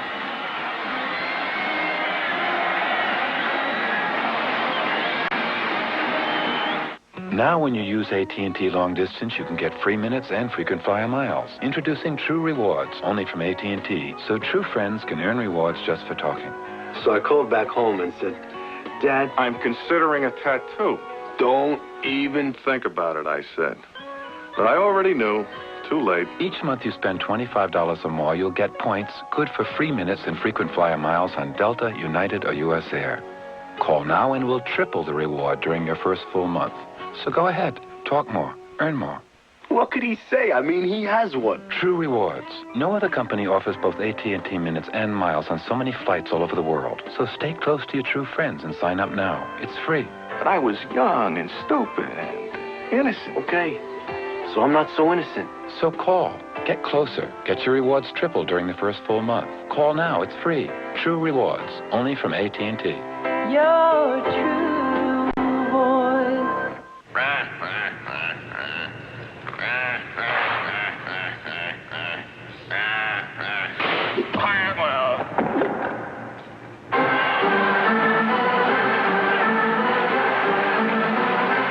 Keep your eyes wide open. The American Sports Awards is back. See the year's most memorable and outrageous plays on ESPN SportsCenter. Then punch in with your vote on who gets an ESPY. I got mine. Check into the next SportsCenter and check out the ESPY. Hail to the victors. We've heard it a lot today. And in 6 minutes and 25 seconds, that will be the case for the Wolverines of Michigan as they are on top 42-7. And we have a substitute Mike at quarterback, Jason Carr, who is a sophomore who's just come into the ball game. And his father is the defensive coordinator, Lloyd. So Lloyd's not coaching defense right now. He's watching his son. 42-7 lead. He can afford to watch his son. 6'1", 199 pounds, and a sophomore. That obviously is from Ann Arbor. This has to be a real treat. Not only to be a coach on the staff, but to get an opportunity to watch your son play. And you're on that coaching staff, Mike. A little nervous right now, Lloyd Carr. He's not nervous about North Carolina State's offense. He's wanting to see what Jason can do here. Yakabatuka takes the ball off the right side, and Harris will trip him up close to the first down at the 44-yard line. Good game plan offensively from Michigan today. Cam Cameron, who works with the passing game. Les Miles, who works with the running game. Of course, Gary Moeller calls a lot of the plays for Michigan. You could hear that roar go up in the crowd. They love this youngster who's just come into the ball game. And you were talking about the foreign languages a moment ago. Yakabatuka speaks fluent French. I'll try to get him in a conversation a little later. I knew you had earlier. There is the break inside the 40 and down to the 37. And again, Tim Yakabatuka, the ball carrier, with the big game. Penn State has tied up Tennessee. I think the other part of the cheer is that they were just pleased the PA announcer could say it. 19 yards on the carry there.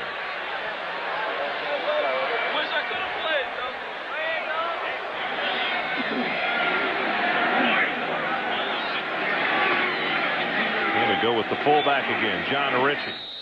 And John will power it inside the 35 to the 33. Carlos Pruitt has come in. He's a reserve at that inside linebacking position, replacing Greg Gianamore. About to hit 4 minutes left in this one. Strange afternoon the way it started. We had rain about an hour before game time. Michigan came out, held North Carolina State three straight plays, then blocked the punt and had recovered it at the 4, but they were guilty of holding. That pass is complete to the 22 to Todd Richards, and another Michigan first down. And then North Carolina State held them at bay, and we went almost scoreless for the entire first quarter. Michigan got on the board late in the first, then scored on a 79-yard punt return by Alexander. And then in the very last play, on another strange sequence of events, Gary Moeller ran the clock all the way down to 2 seconds and threw fade route into the end zone and scored the touchdown, 21-0 at halftime. Ended up being a good decision, and Jason Carr on that last pass run really showed a good strong arm.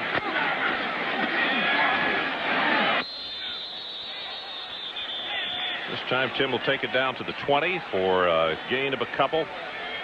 Mike, I think that I know you mentioned here in the second half that with their talent that they have, that Michigan's always going to be around the top 10. I think this Michigan team, with everybody they've got coming back and the way they are finishing 1993 and beginning 94, I think they may be a top 5, maybe even a top 3 preseason team next year, don't you? I think they'll be in the top 10, and you may be very well right. They may be one of the top 3, 4, 5 teams in the country. There's a lot of teams that return a lot of good players next year. A lot depends on who goes out as juniors. Well, this is very true. One of the things the luxuries that Michigan has is they do have a lot of depth in some areas, even though like a Wheatley goes out. Davis will be back. This Yakabatuka, who we're seeing here late in the ball game, and they think he shows a lot of promise. Of course, the Wheatleys and the Powers of this world, and I'm not saying that Tyrone has made up his mind yet, but those guys are extremely difficult to replace. You don't just say, well, here's a jersey, put it on and go do it. No, but there's a lot of tailbacks around the country in high school football that like to go to Michigan because of the running game.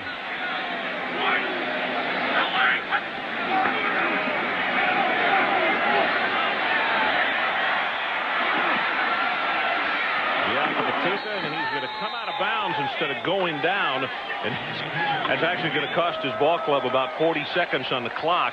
By the time they would have brought the ball back into the middle of the field and then put the 25-second clock in play, so it stops it at 2:11 left in the ball game. See Ty Wheatley's numbers for the afternoon: 18 rushes, 124 yards, 2 touchdowns.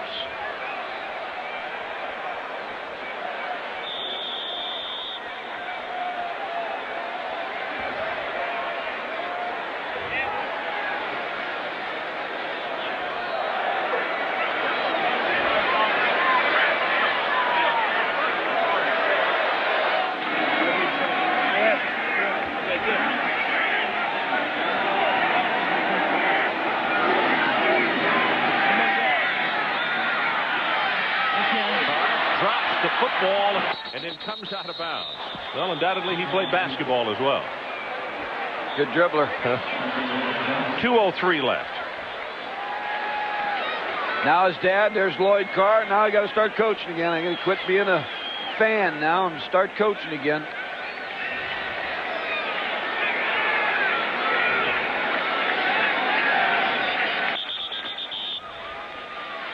Son making the dad work.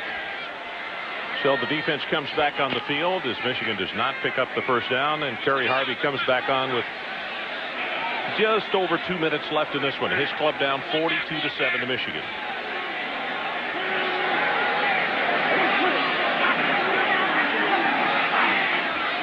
Blocked at the line of scrimmage, Steve Evans, another freshman. Number 92 got up and got a hand on it.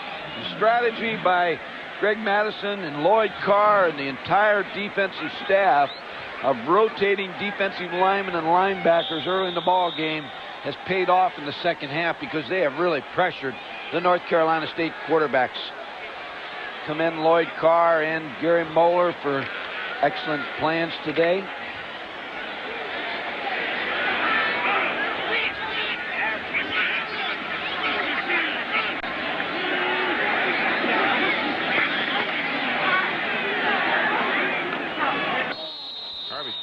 Right in and out of the hands of Schultz. So all of a sudden it's third down. They have used virtually no time, and we have a minute 54 left of the ball game.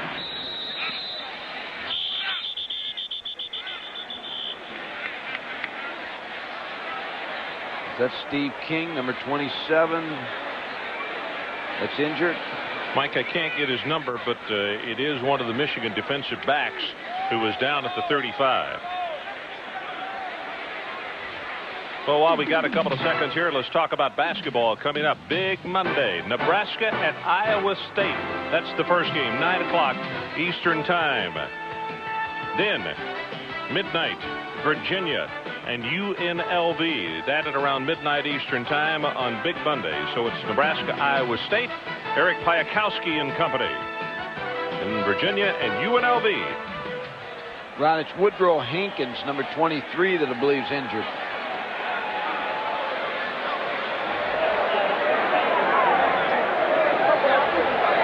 Foster on the sideline, sitting next to Tyrone Wheatley. And he's being helped off the field. It's either his right knee or right ankle.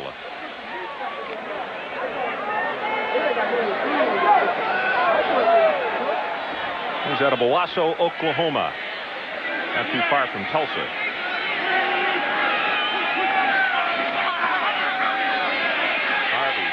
Hit again, and he'll go down. It'll look like Evans. Mike, this is a young man that the coaches talked about. They said they had not been able to find as much playing time for him as they had wanted, but I think we're seeing why they're excited about Steve Evans. 6'4", 232-pound freshman, just comes off the blocks right in the face of the North Carolina State quarterback, Terry Harvey. 4 sacks this afternoon for the Wolverines. And, of course, there have been 6 Wolfpack turnovers. This time we're going to get to see Ty Law back in the single safety. Alexander was first, and they tried Toomer, and now Law.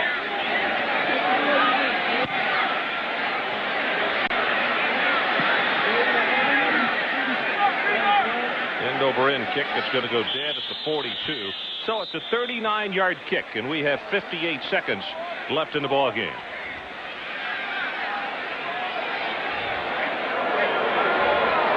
I want to thank the sports information people and the coaching staff from both of these schools for their hospitality and helping us out over the week in preparation for this ball game. As always, everybody wants a little piece of the action as far as their time, and they're very good to take time and to be with us to talk about their kids and offensive and defensive game plans, and they've been very, very helpful this week. And particularly to the fine folks here at the Hall of Fame Bowl. This is Buff, who has come into the backfield, and he's the ball carrier. Just about everybody is getting a shot at this one. Now let's check this one out to see if Coach Moeller is Oh, he doesn't see him. And they got the poor GA. Jamie, that's the GA's first bath there, Gatorade or whatever it is. They missed him. That's bad. Now, guys, you got to try that again. And the 20 years, man. That's like throwing at the ground and missing. Bob, big opening at the 50, 45, and down to the 40, and very wisely stayed in the field of play.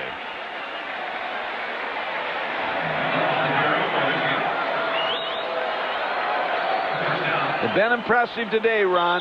The Michigan Wolverines. The Big Ten teams that are watching and next year opponents know that this is going to be a fine, fine football team in 1994.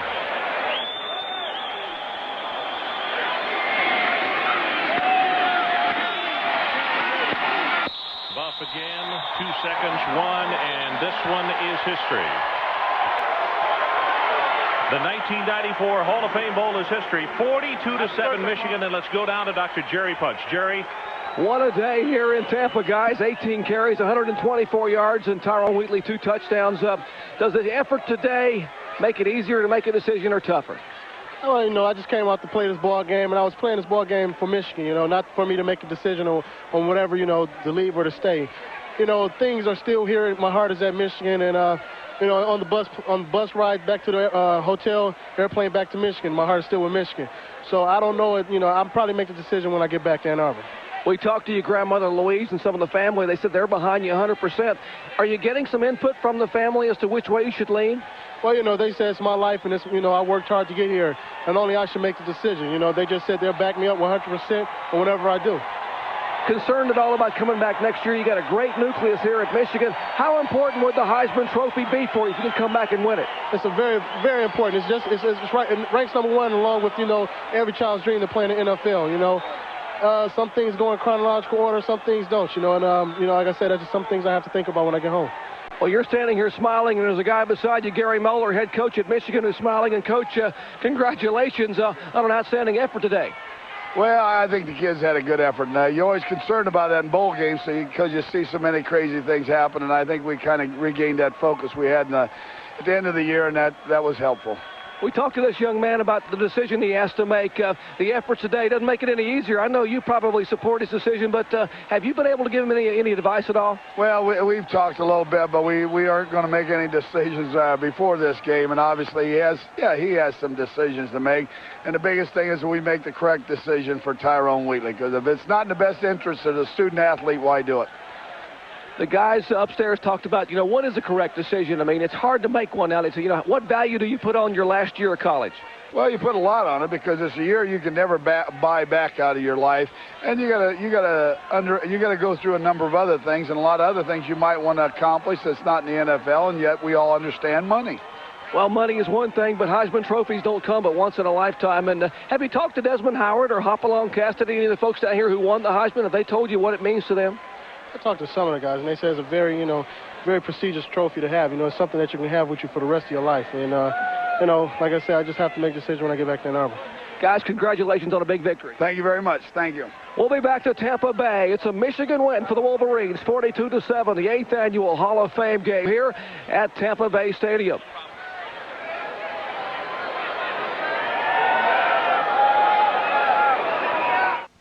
Infinity wondered what would happen if a luxury car stepped outside the traditional lines. The designers drew an oval to create a cocoon-like feeling, pierced by an arc. That beautifully simple concept led to something simply beautiful, the J30. Visit your Infinity showroom and see what a luxury car looks like when it has a personality. Lease one of the world's most advanced automobiles, now at a very special rate for a limited time.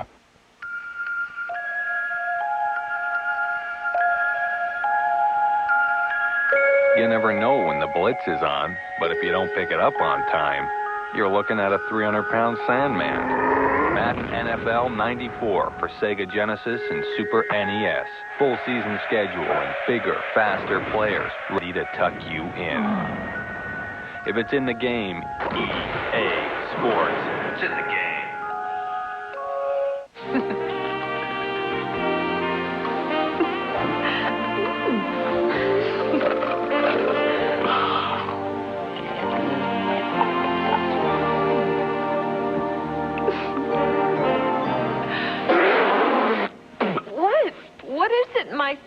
No. The champagne's not Corbel. Corbel, for people who know champagne. Come fly the airline that spans more than half the world. United.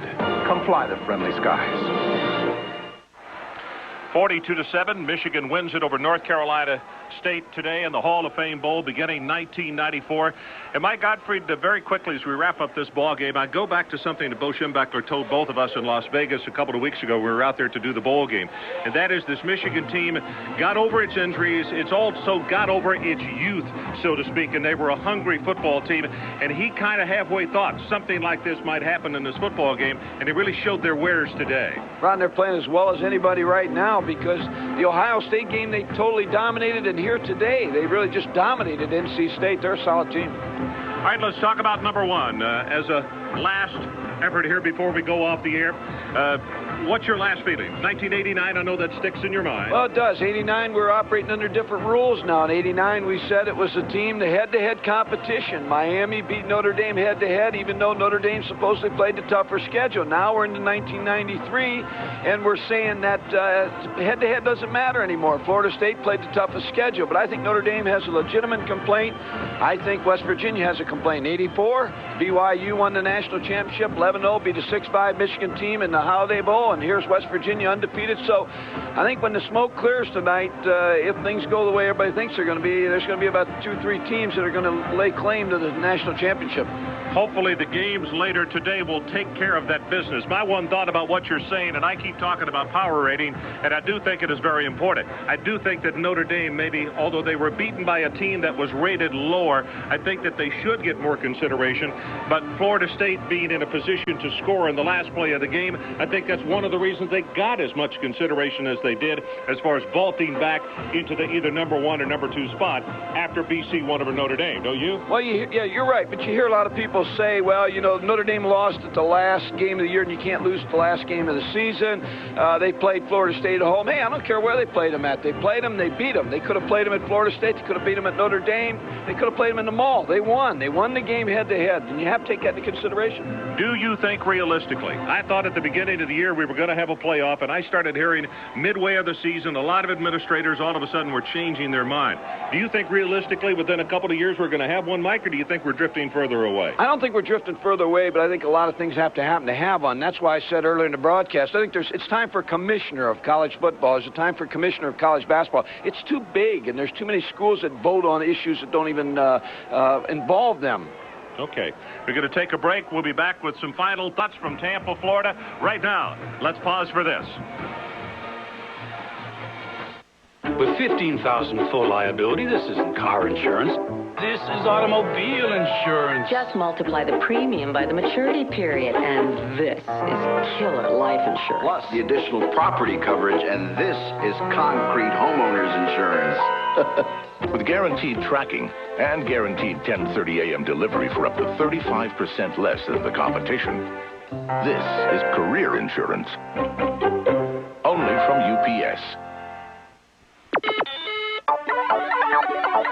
You now command the supreme power in the universe. Railvac Renewal, a new kind of alkaline battery created to be reusable. Renewal batteries outlive copper tops because they're reusable 25 times or more. They outperform old-fashioned rechargeables because you get alkaline power in every charge. More power, more game time. That's the power of renewal from Railvac. 42-7, Michigan wins as the Michigan band is down on the field along with the NC State band, and they are about to put some icing on this cake. Well, Tyrone Wheatley in 3 career bowl games, Mike, 427 yards, over a 10-yard average, and 5 touchdowns. Simply sensational. He did a great job. And when Michigan started to run Tyrone Wheatley, they just took control of the football game with a big offensive line. So in the first half, Michigan got off to a slow start. They scored right at the end of the first quarter. Then the 79-yard punt return by Alexander broke it open. And I think the backbreaker was the touchdown pass to Toomer in the corner as the clock ran out at the end of the first half, don't you? Just a well-rounded game by Michigan. They dominated on offense, and they dominated on defense and in special teams, so they won the ball game completely away from North Carolina State. Happy New Year to you, okay? Happy New Year to you. Mike Gottfried for Dr. Jerry Punch. We are going to say so long from Tampa, Florida, as you take a look at the Wolverines, their success today. Final score, 42-7. Michigan wins it. For Mike Gottfried, Dr. Jerry Punch, and our entire ESPN crew, this is Ron Franklin saying Happy New Year, everyone. The Double Dutch Championships are next.